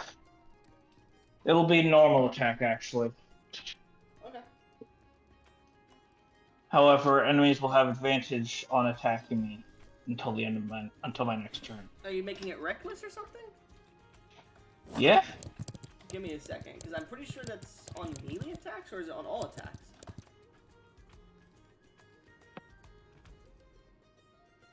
It's just attacks. Damn, I didn't realize that. Oh wait, no, it is melee attacks. There it is. Okay, yeah. Okay. Give me 1 sec. Double check my spells. Damn, 60 feet. So yeah, I'll be doing a heavy crossbow attack. All I can do. Go ahead. Wait a second, maybe not. 120, 40. Okay, here's what I'm going to do. I'm going to rage. I'm going to use my gem flight to fly up 40 feet. Rage to move another 20 feet. So I'm now within 60 feet. Mm-hmm. And let's see here. What random ass item do I have? I am going to use catapult on one of my caltrops. Mm-hmm. Flinging it 60 feet. The Onkeg rolled So it a needs to make a 19. dex save. Damn it! The Caltrop just goes over its head as it dodges underneath and looks at you. Oh wait, I can't do that. Never mind. You can't do that? No, I can't because I can't cast spells while raging. Yeah, no. I So forgot instead, about that, so. Heavy crossbow from this range? yeah, screw it. Heavy crossbow from this range. Okay. Go ahead and make an attack. This won't be a disadvantage though. Nope. It'll be normal. 1d 20 plus 5. Nat 1. Really? Yeah. Oh, that sucks, man. So, as you go to fire the crossbow, the string ping breaks, and you just see the bolt go flying back down. Everyone else in the cart, you're like, why isn't he shooting? And then you just see a bolt land in the already dead on Keg. You killed it. What's the range of a javelin? 20 to 60, I think, but you've already used an. Well, you could technically. I have multiple attack Yeah, actions. you can technically. I don't know What's the range of a javelin? hand axe? I don't know. Give me 1 sec. Looking this up. Sorry, Zeus, I know it's getting late. I'm trying to get this done as soon as I can. The range of a hand axe is 20 feet to 60 feet. Damn it. The javelin is, I'm just going to check it up. 30 over something. 30 to 120. Well, if we're going to be at disadvantage. Yeah.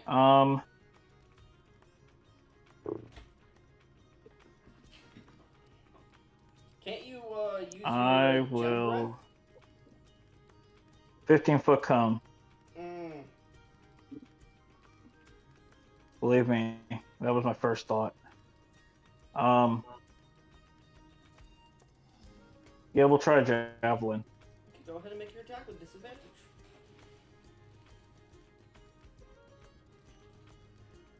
Woo! Sorry Tired? for so long, guys. I'm tired. Yeah. And I'm gonna be honest with everybody on this recording too. The reason we started, we start at 18. three or 6, whatever the time it is. We start here. Is simply because Domino said, or the person playing Coriander said he would be able to make this time every session, and now he's not here for both sessions. So I don't know what's going on there. You The rolled irony. an 18? Yep. Okay, that hits. Go ahead and roll damage. Holy shit, I actually get to roll damage. Mm-hmm.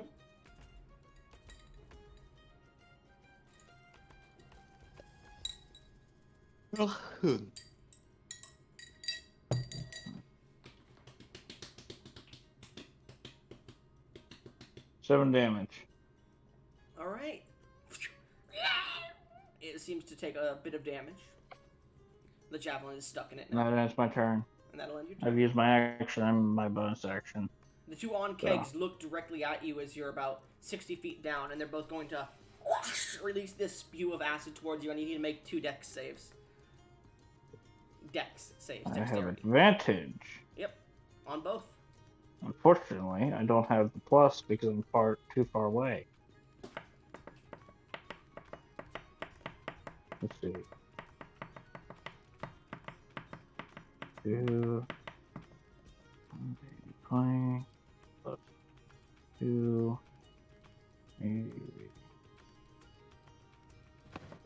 Bro, 2 11s. what the fuck is with your luck today? Buddy, I'm having a shit day. You are. I'm not gonna lie to you. I'm not gonna lie. No, That is no, shit, not bro. just D&D, man. It's just been the whole damn day. Yeah, I know. Oh, I and feel so sorry he for is you. not being nice to you on the dice either. I'm not gonna lie to you there either. Okay, so you take 14 acid damage on the first one, and on the second one you So take 7 acid damage. well, it's oh yeah, you're raging as a barbarian beast, right? Yeah, I'm a baritone barbarian. Okay. So and then the second one you take 11 reduced to 5. Right. I think the damage die for that is like D8. So It's 3d6. Yeah, I'm still looking fine though. Oh, 3d6. As these 2 bits of acid hit you, everyone just hears from above you as you watch as a bit of acid rain begins to hit the cart. It hits the other Ankeg's body, and you just see parts of its carapace start to melt.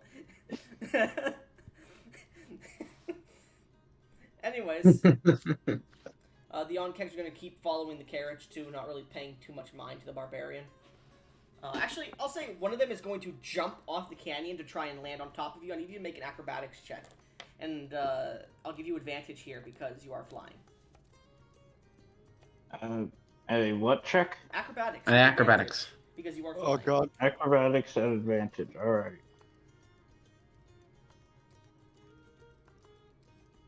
G20. Bro, I swear. Nat 20 for 22. Oh god. Alright, so you managed to dodge out of the way and just look at it, and I'll say you can get a free melee attack on this creature if you want. 1. As it falls past you. Goblin, Yeah. that advantage mattered. Mhm. Otherwise it would have been a 5. Well, he has magical flight, so Yes. Is it? So Oh if yeah, you just want- It's technically magical. I have it flavored as non-magical. yeah, if you want, you can make an attack roll with one of your melee weapons on it if you want. It will use your reaction though, just so you're aware. The reason What makes you do you think I have literally anything else to use for as a reaction? The reason you can only use 1 instead of like how I normally do is because this creature is falling fast. 17. Just Yeah, that imagine. hits. 17. That hits. Go ahead and roll damage. And I will say I'm going to consider it a critical hit because this creature can't defend itself. Oh fuck. now it's gonna instantly capitate after missing 5 quadrillion times. Well, it's going to fall onto the carriage. Yeah, but if it's decapitated, it's still gonna be cool. True. We'll see. Bruh. Bro. That's a total of 18. 18 damage. 18. That's not bad, but it's not good either. Whoa, what the fuck? So, as you It's slash with- through this creature, you see a bit of acid spray onto you, but you manage to just ignore it a bit. As the creature falls 120 feet onto the carriage, I'm going to roll for the carriage's canvas top. Okay, Oh, not looking Jesus. good. Wait, is this a saving throw? No. Oh. What is 120 divided by 5? I'm trying to 120 divided Or by... no, 24, sorry. Yeah, 24. Okay. 2046. Okay. Yikes. Both the carriage and the on-keg take 70... Actually, the carriage would take half of that because it is resistant. So the carriage takes 37. 37 points of bludgeoning damage. The on-keg is... fucked. As it Just lands each on the one of its carriage, segments it actually falls starts to to fall pieces. underneath, and the carriage top buckles down as it falls. I need everyone in the carriage to make me dexterity saving throws, please. You guys got +4? Goblin, why? Why, Jax? Because it is a heavy ant-based creature that is large. I know, Zeus, but by the way, that's... Zeus, minus 37 health from the carriage. I have a That question. knocks us into the broken range. I have a question. Go ahead. If I cast shield, will that decrease I will this say- my saving throw? I will say, if you cast shield, you do not need to make a saving throw. I will cast shield then. Alright? You create a shield above you of this divine radiant energy. I'm with Gesh. Does he also I'm in front of him? Would that I cover will him as give well? Gash advantage. Yeah. Okay. Can I use my reaction to try and move it so that it doesn't fully impact the carriage? 16. You can't! Yeah. The creature is falling! Okay. Okay, 16. 19. Both of those are failures. So, Gesh, as you're like backing up, trying to get out of the way, you just barely step out of Thielen's shield, and one of the pincers, as the creature basically explodes downwards as its carapace seems to break into pieces and starts falling towards you. One of its pincers falls off and just impales you directly into the carriage. You suffer.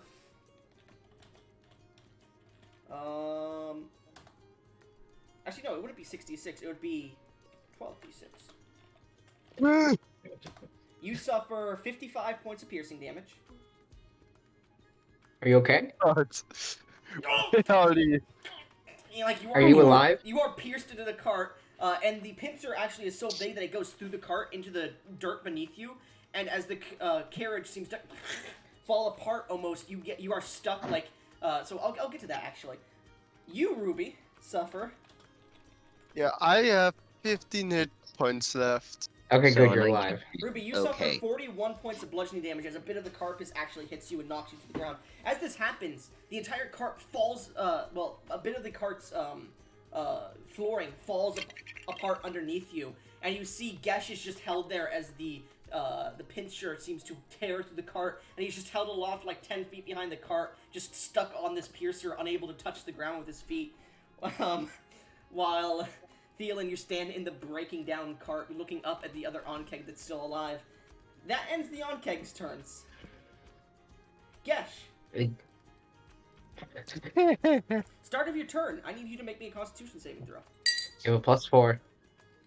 No, he doesn't. The carriage keeps moving forward. Carriage moved forward before him, so it would be about 20 feet from him. 16. What is your aura range? It's 10 feet. Yeah, it's too far. So, 16. You're trying to keep yourself from getting pushed further onto this thing by gravity, and you're managing to do so. However, at the start of your turn, you are going to take... Theoretically, I points of can piercing. just. Go ahead. Okay, I could just fly away from this. I mean, Sure. how so? Steps of the Night, it's my level 6 Divine Domain feature. If I'm in dim light or darkness, which I suppose it is in the You're- night. No, it is bright light, because the moon is out. Okay, yeah, 12 damage, fuck. Did you forget how bright the moon can be when there's no light It is pollution? It is a full moon, and there is no clouds in the sky. Oh, complete full moon. Okay, then it's understandable. It's the end of the month. What do you want to do? You're stuck on this motherfucking thing. You try to pull yourself off with an action. I will. Wait.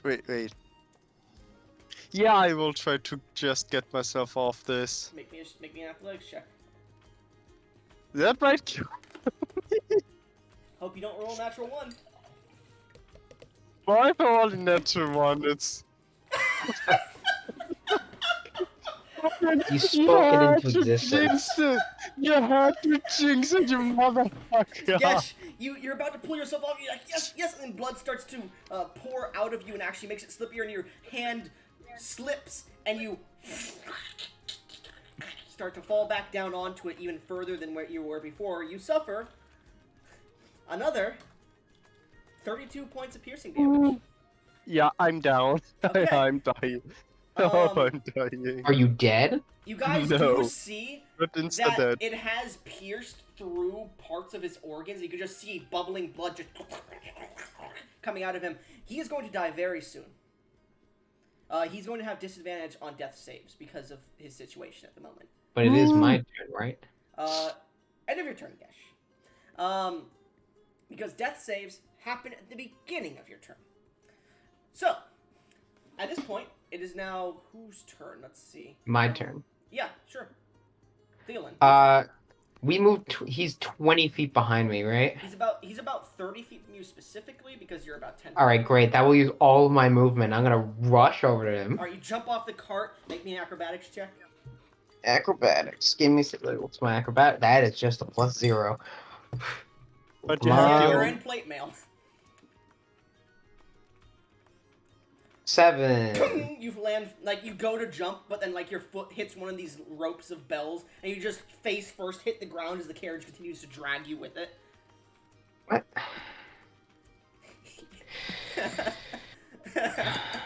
You do suffer I can't. 3 points of bludgeoning damage. I am can't- I will actually say, gonna as die. a bonus action, you could disconnect the bell thing from your foot. I will bonus action disconnect, and then do I still have my movement to get over? Well, you're prone on the ground, so you wouldn't be able to get over to him now.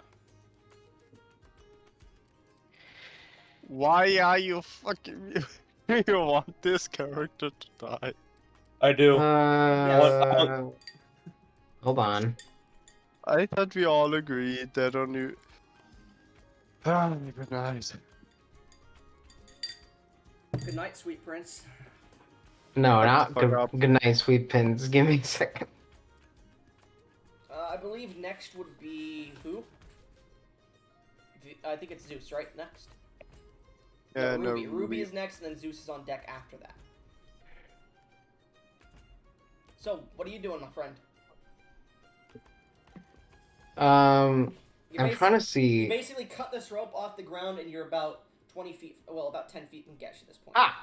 I'm gonna use this. Will aid bring him back? What's aid? It's a second level spell. My spell bolsters your allies with toughness to 3 creatures within range, You're 30 cutting out. feet. You're cutting out. Oh, hold on.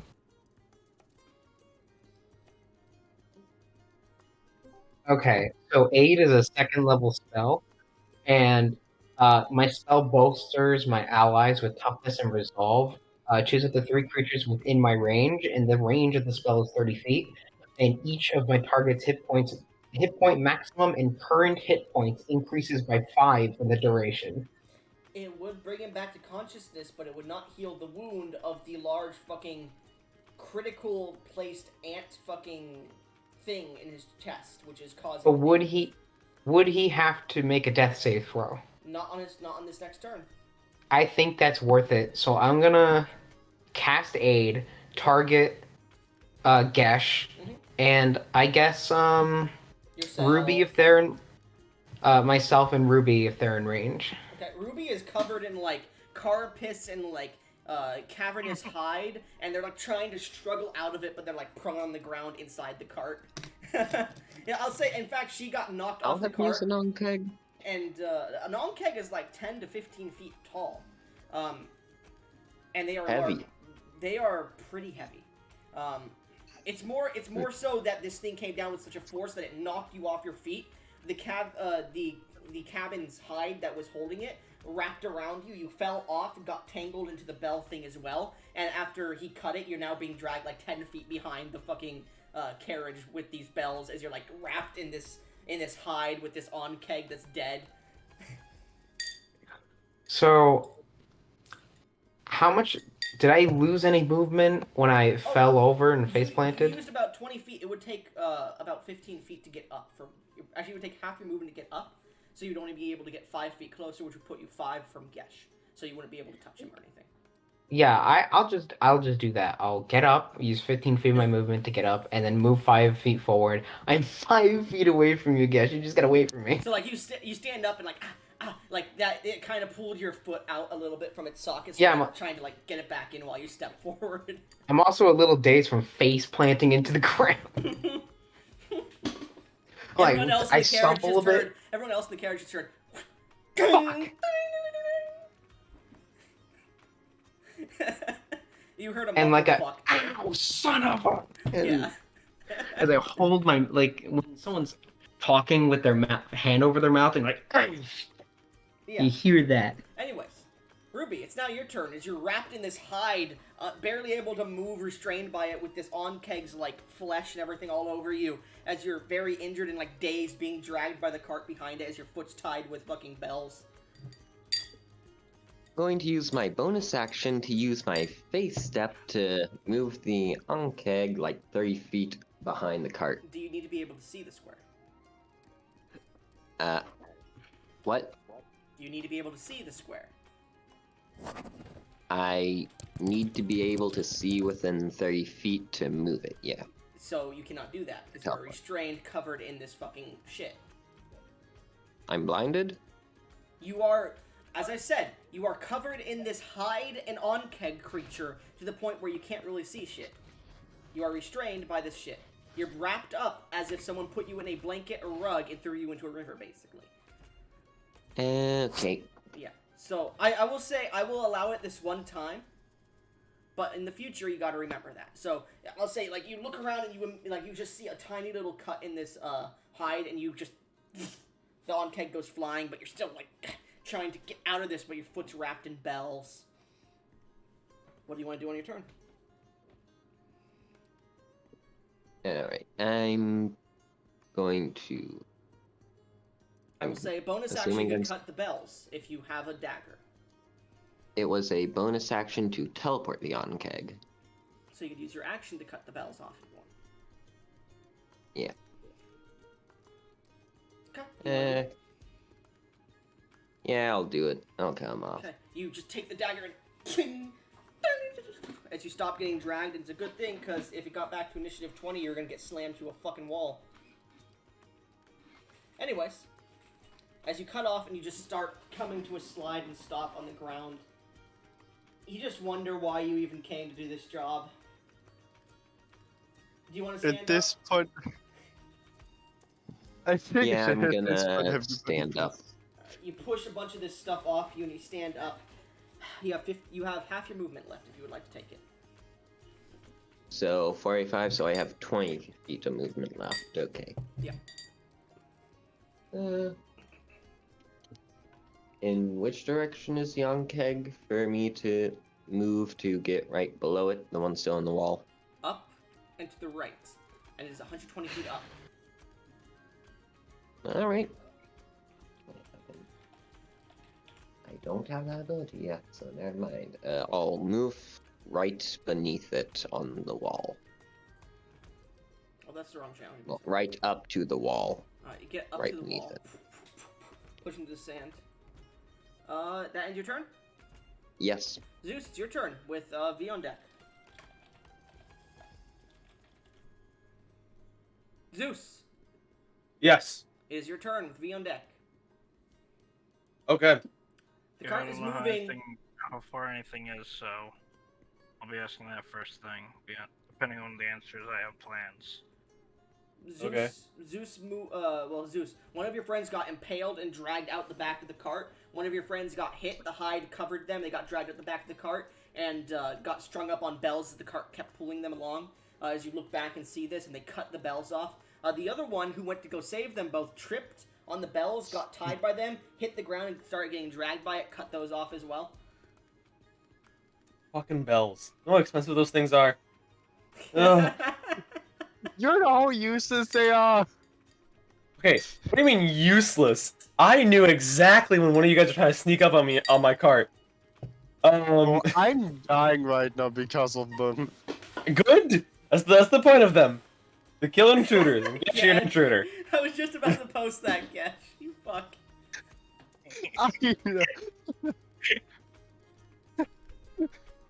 All right. So. Okay, so people are dying, More like this, though, Gesh. and the on-kegs are still hanging around. Well, one of them is on the top No, wall. the The other one first jumped one. off to try and grab the floating guy, and the floating guy dodged it, and it just exploded on top of the cart. The cart is currently like on its last wheel. It's at half movement. Great. Like the back, love like life. in the back of your cart, like you're missing half the floor. That's such an expensive floor. Don't worry, I have mending. I can fix it. The canvas roof and the 4 support beams on the side are all broken and inwards. That's great. You know, I love this whole team. The moment I invite anyone on my fucking cart, it immediately gets destroyed. Anyways, The moment I tried to drove it, it got destroyed. Twice in a row. okay. So it's a straight path we're on, right? No, it has moves and turns. Fuck! Oh, that makes this worse. So I can't. If I stop driving, it will eventually just go over the edge. So What? Over the edge? You're not on an edge. You're in the canyon. Over the edge. Sorry. Yeah. Oh yeah, we're in the canyon, right? That means if we would just make against. I trust in Weird Horse. The dragon board? What do you mean? It says Dragonborn. No, I'm not sure if I like now that it missed because my character will die now. Okay. No. No. You're Yes. conscious now because of Aid. Yeah. Oh man, what can I even do?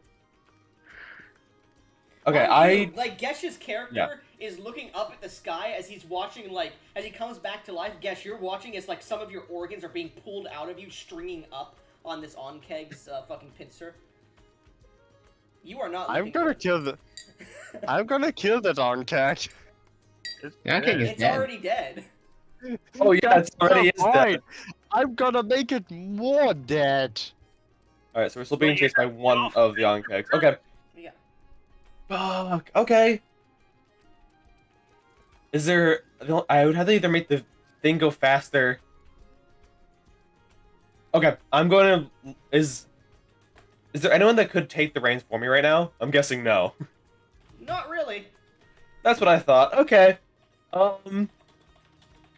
You know what? I trust the rest of the party. If this gets me any bonuses, I would like to focus fully on driving. Okay. So you're just gonna try to calm the camel as much as you can. Yeah, just keep the ship moving. All right, go ahead and make me an animal check or handle Okay. check, yeah. I can handle my animals. Do I get the +4 from this? To this? No. No, this is not a Keelan's whatever. like 30 feet behind you. Right. I'm trying to save Gesh. Yeah. 18. 18. My weird horse loves me. Using your speak with animals, like, weird horse, stop. Calm down. They're all almost dead. We've got this. And you hear back in your head, oh jeez, oh no, this is scary. I fucking hate that weird horse now. Okay, I'll do what you say, massa. Oh god, why is he talking like a slave in those bad movies?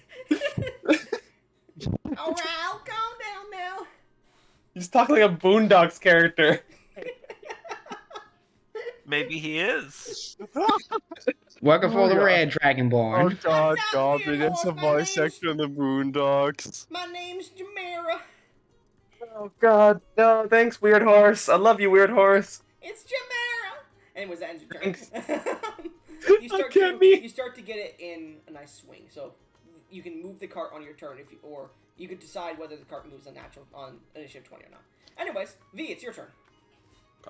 Okay, so how far away is everything? The cart's about 10 feet forward. You look down and one of your friends is impaled directly beneath you, about 60 feet, and he's currently bubbling up, and you hear him go, while the cleric face plants, starts to walk over and is getting diggy with it as his foot is like fucking dislocated. Okay. So directly below me we have impaled guy. 10 feet ahead of me we have the cart. Mhm. And you said, what was the last one? The Theolin fell face first out of the cart, looked around to make sure nobody saw it, and just kept moving. But he's hobbling like he fucking broke his ankle or something. I'm guessing he's hobbling towards the impaled cleric. Yes. Well, at least we know who the ankle breaker is. And with mine, I'm you adding can another choose tag because of that. young a feeling. Oh, come on. I referenced a basketball term and you do that. I'm white. Anyways, continue. Okay. I have a Bro, Domino's weird- gonna look at this chat and be like, what the fuck happened? I have a question. Yeah? Go ahead. If I throw a healing potion down at him, will it heal him or will it hurt him? It'll have to hit him. So it'll do 1 point of slashing damage, but then it'll also heal him. Alright. I'll have the one healing potion though. Save it, I can get to him. I'm gonna trust that. I'm actually going to go ahead and trust that. And I'm going to head. I only have Oh, the other 40 feet Onkeg is movement. 60 feet, well, 70 feet from you, by the way. Yeah, I'm not bothering with that thing. Okay. I'm just gonna move 40 feet down. That's all the movement I have. The only reason I had the extra 20 that was instinctive pounce. Okay. So you start to get down, you're about 20 feet above the collapsed in, caved in canvas at the top of the cart. You see that it's like moving, but the wheels are moving outwards as well. They're like wobbling outwards as the cart's moving. It seems the suspension is fucked. Yeah. Alright, that ends your turn? Yeah. The Onkeg's an The idiot, cart. so it's gonna jump on. It's going to attempt to jump on you again. Make me another acrobatics check with advantage. Alright. I swear it somehow lands on me again. I guarantee I you it will. swear I will kill you. No, we're fine. Nah, I have a feeling if I'm unlucky enough, it's gonna fall onto me again, and I'm gonna get another impaled. Okay, that is failure. So, as it lands on top of you, it does deal damage to you, so you're going to take half this damage, it's going to take half this damage. So, as it lands on top of you, you suffer 31 points of bludgeoning damage. And that is I only suffered half because. Yeah, so it's 15. As it lands on top of you, the weight of this creature starts to push you down. I need you to make a strength saving throw with advantage because of the flight. And as it does land on you, it's going to make a bite attack. Remind me, what's special with double advantage? Double advantage? Nothing. Yes. Nothing. Okay. The creature is going to make a bite attack at you, and because it is currently technically grappling you, I'm going to give it advantage. Okay, that's not good for you. 14. So, you guys watch as he starts to fly down, getting closer to the cart a little bit. The Onkeg lands on him, and you guys see they fall 20 feet to the ground. You both suffer. Well, it's going to be half this for the Onkeg because he's landing on top of you again. Let me have for me because I'm raging. Yes. So, you both suffer 7 points of bludgeoning damage as he prones you on the ground. And he... What's your AC? It is 18. Okay, yeah, no, he definitely does bite into you. As he bites into your arm, he deals 8 points of slashing damage to you, reduced to 4. And 5 points of acid, reduced to 2. As it pulls you onto the ground, it starts to tear into you. Actually, I need to roll this because you're still above Gesh, technically. That's not good. That's not good. So, as it's biting into you and pushing you down, Thielen, you're like, okay, I'm almost there, and you're starting to reach towards Gesh as you see these individuals are starting to land down on this other Onkeg's fucking shit. Will the half-plate at least protect me from being impaled? I will give you this will technically be a dexterity saving throw. It would be disadvantage because you are technically restrained, but then advantage because of the half plate, I'll say, so it could try to glance off. So that is a total of advantage. A regular. I have another source of advantage, too. Oh, yeah. Okay, go ahead. So, 80... God damn it, that didn't... God damn it, the Onkeg gets impaled, too! So... Are they impaled on the pincer that's pinning Gesh to the ground? So you see Gesh is starting to, like, climb back up, and he's like, oh, God! They both get impaled and push Gesh down as well. God damn it. Goblin, this is the player shish kebab. Yep, you guys all take, because it wasn't as big of a fall, mind you. Everyone who gets impaled, including Gesh, suffers 24 points of piercing damage. Gesh, you're just knocked out again. You don't take a death save throw, thank God. As Gesh is dying, you take 12, of course, Mr. Impaled Man. Yeah. How close are you to dead, by the way? About halfway. As I'll say, the only reason Gesh doesn't get crushed by the force of you is because you plant your feet on the ground and hold onto the thing to make sure you do not crush him to death as you're falling on top of him. You see the Onkeg is just like squealing and rummaging around on top of this, trying to bite at you, but it can't really bend itself as well. And that ends the Onkeg's turn. Gesh, it's your turn. Gesh, make me a death save with disadvantage. Wait, I'm within. Yeah? 10 feet. This Does is he not get a this plus is not 4? a saving throw, technically. Oh. This is an Oh, ability come on. check. I believe death saves... Actually, I don't know, because I went over this once or twice. Let me see. Are death saves saving throws? Because people have ruled it differently in many games I've been in. By the Mechanically, yes, DM's they are. guide? Okay, I guess Yeah, they I are. was gonna say, by the DM's guide, they are So I classified got as saving plus throws. 4. Yes, you do get the +4. Let's But you have go, disadvantage. I'm good. You at have, 4 health. you have disadvantage. I take everything I can. Okay, let's see. Aw, Okay. 6. That is It's not a critical failure. considered a critical failure, though. He takes Oh. 2 because he is impaled. Yes. Yeah, but I haven't had a net 1. Yeah. So you take 2 fails there because you are impaled. As you are dying, as you're like getting pushed towards the ground, you're managing to stand up and you look towards. Okay, I Thielen. know. You look I towards know. Thielen, and Thielen, you just see blood is coming out of every orifice of this man's head and his face. Oh shit. Anyways, that's the end of your turn, Gesh. It's my Thielen, turn. It's your turn. Yeah, you see 3 things impaled on this pincer. The pincer is starting to creak a bit because of the weight. Can I? You get a paid. You get a paid.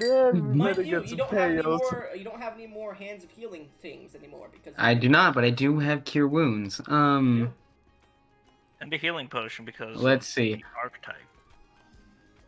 I do have healing, but I also have a med kit. I can stabilize one creature. I will say Uh, you cannot stabilize the med kit while he is impaled. No, obviously not. Is with the on-keg and him on. Well, you said that Yeah. Eldrithin was standing, right? Yeah, Eldrithin is standing, so there's like a good about foot of distance from Gesh not being crushed by these 2. Okay, cool. But he's on the So bottom of the shish kebab. Help. can I use my Warhammer to break the pincer in that foot of distance between Gesh and Eldrithin, and then possibly use like a bonus action to like remove the remaining broken piece out of Gesh so I can. It's completely gone through him, and I want you to be aware of something. When something is impaled into somebody and has pulled their guts and organs out of them, it is not a smart idea to use any move to move that item in their body. No, yeah. Yeah. But can I break? Like, you can see their large intestine is pulled up along the thing. Okay, Yeah. the smartest thing would be using Ruby's face step to just get me out of there. That would be the smartest Well- thing, yes. Ruby goes next. So what are you doing, Thielen? Is the Ankeg alive? Yes, it is squirming and trying to bite at whatever it can around, but it looks very injured. If I kill it, To at least Eh. 1 hit point. if I kill it, Currently impaled all the way through, flipping off. if I kill it, we can at least focus on Gash. So Okay. I'm going to. I have You 2 get failed me death off too. saves. You can always bring him Uh. back to health, and those death saves will go disappear. All right, cool. If I do an attack, can I use my extra attack instead to cast a spell attack? No. You Okay. need Warcaster for that, I'm pretty sure. Yeah. Oh, No, okay. You can do that with Forecaster? Nice. You can. Cool. I will then instead. Well, can I use my medkit to stabilize him? Once again, he is still impaled. All right, then I'll just cast Cure Wounds. I'll I cast. literally said like a minute ago, you can't do that. I- Impaled. It would be a waste. You can do it, but it would be a waste of a med kit because they're still impaled. So like they wouldn't Yeah. be stabilized; they would still be dying. I will use Cure Wounds. Okay. You, So I'm you- torturing you, You Gash. touch Gesh again and cast this healing magic directly into him. Gesh, as you come back to consciousness, you feel your flesh is starting to grow around this pike once again. What little wiggle room is starting to pierce into it, and what those sharp bits, those sharp edges on it, are starting to pierce and cut into your flesh as it's regrowing and healing again. It is not feeling You good. 12 hit points. Max HP too. Guess you have 12 HP. I would like you to make a wisdom save. You have +4. You have +4. You won't let me live. You won't let me die. No, you're in my domain. My turn to be like. Guess roll that wisdom save, please. You have +4 Yeah, for my yeah. aura protection. Hold on. Yeah. Why did Hi. you posted that, Gesh? Yes. But the crying face, just fits my character, Gesh, man. That's you... Gesh, most people would go insane by what you're experiencing now, but you don't know why. Thielen's face is so calming at this moment. You can see like this aura of light around him and like this serpent that's just hanging over his shoulder. My genuine concern for your safety is putting you at ease. Anyways, Ruby, Your it's now your underlying turn. What do you want to neutrality do? is keeping you alive. I'm a lawful good character. Ruby, you can trust me. Ruby, you are 40 feet from this position, and you're watching as they're all trying to figure out what to do with Gesh. What are you doing? As you look up. And Is the Onkeg dead? The Onkeg is impaled with Gesh, and underneath the Onkeg is your barbarian friend, and there's a foot of distance between them and Gesh, who is currently in a situation of he will die soon. Please get me out of there with your face snap. Filled with anger, I am going to move 45. Well, how far above the ground is the Onkeg? It's about 5 feet up, impaled. So if I were to move 40 feet, I'd be able to hit it, or no? Yes, its body is big enough to have it have like itself on the ground and moving around, and it can't. It looks like it's about to pull this impaling out of the actual ground and move with it in it if it gets its turn. Alright, I am You can see going its eyes to are moving around frantically like it's about to die. I'm going to move 40 feet up to it, attack, and... So Gesh, you're just like, you won't let me live, and then suddenly a bunch of sand hits you as the Eladrin elf just like moves at such speed that it just causes a small dust storm to hit you in the face. Yeah. Aw. Your eyes! Ah. Oh, No, I that have sucks my too, 'cause goggles a bunch on. of blood is coming out too. Oh my god. Oh, that makes it even worse because of my goggles. Does Ruby get advantage? It's impaled. Yes. Set an alarm. Ruby. At 17. Well, I least- also get... I don't think I'll get advantage from flanking. Well, you would. It's impaled too, so it's fine. So Ruby, you're using your fist, right? Yes. That is the Describe- first one for a total Well- of 17. As you continuously attack this creature, it is at 4 HP. You're going to kill it. Describe to me, through your fury of blows as you get up to it, how you kill this creature. As I dash up, as I get to the base of the impalement, I leap upwards and kick it in the stomach before leaping off the impalement. After it, as I lay into it with the furious flurry of blows as I reduce it to a paste against the wall. There's no wall. So you- It is impaled in the floor. Now, So as well, I you reduce it land to on miss top the of it man. and kick it in its gut, you punch its face and you can hear the cracking of its jaw as its jaw goes hanging. And you just grab its head, and similar to the other one, you rip it off this impalement and just, with abnormal strength, just slam it into the ground, take it with your other hand, slam it into the other side. You guys just watch this Hulk slamming Loki into the floor scene happen as it becomes just a paste on the ground. Yeah. Now, if you could, As the get this out of me. as the Onkeg's thing that you guys are impaled on just breaks off and snaps as you hear. Meanwhile, as that happens, you just see That's Gesh. funny. You see Gesh starts to bleed insanely fast. Gesh, make me a death save immediately. I still have 12 Doesn't HP. matter. This is to see if you start to bleed out too fast, because this is immediately everything just started to bleed. 22. Yeah. 22. You are Yes. still conscious. How torturous. Sand is getting Not into exactly your how I imagined the wounds. Onkeg would. So, as Gesh is laying here bleeding on the floor, what is the party doing? I'm gonna use my healer's kit and expend one of its 10 uses Then to at least get stabilize. me out of the impalement first. The impalement is going, You- Gesh.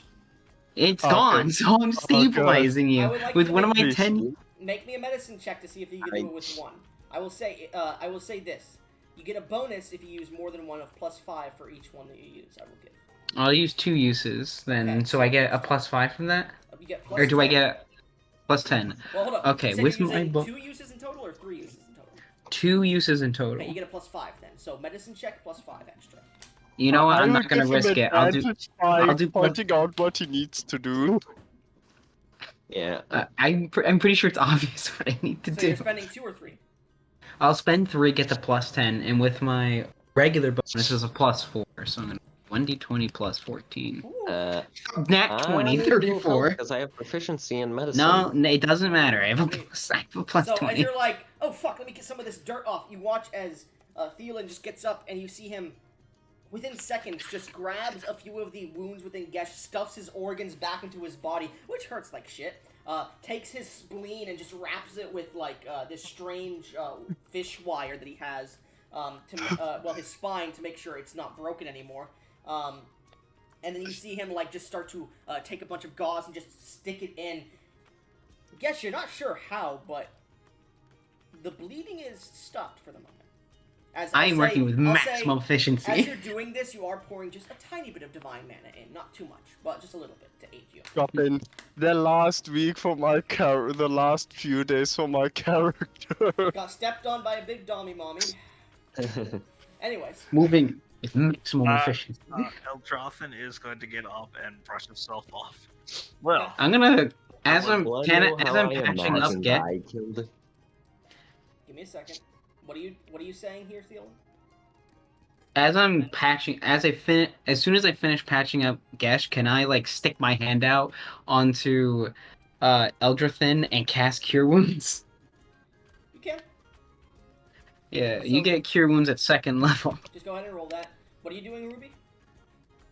I would just like to say that that was a very cool way to have, taken out the Unkeg.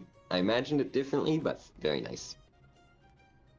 You get healed 9 points, Eldrathan. Also, Not as good as my Nat The 20. only thing remaining from the Onkeg that you just killed right now by slamming it into the ground a bunch of times is one of its pincers, which is like this 10-foot tall, like this, not 10 foot, but 7 foot long. It's basically a great sword, a curved great sword. Cool. Mine now. Okay. I'll send you the stats for it. yeah, Yay. I was quite Also, hoping to have well, that wasn't how I intended. That was still a very cool death for it. You guys do have a dead Onkeg in the cart too, by the way, as well as pieces. I'm gonna. I After wanted getting to Cure literally Wounds, launch it into the air and turn it to mist. I was going to do something before you did that. That would have been nice. Fuckwad. Ruby, listen. Okay, we're gonna end this session here, and then I'm going to talk to you guys about shit. Okay.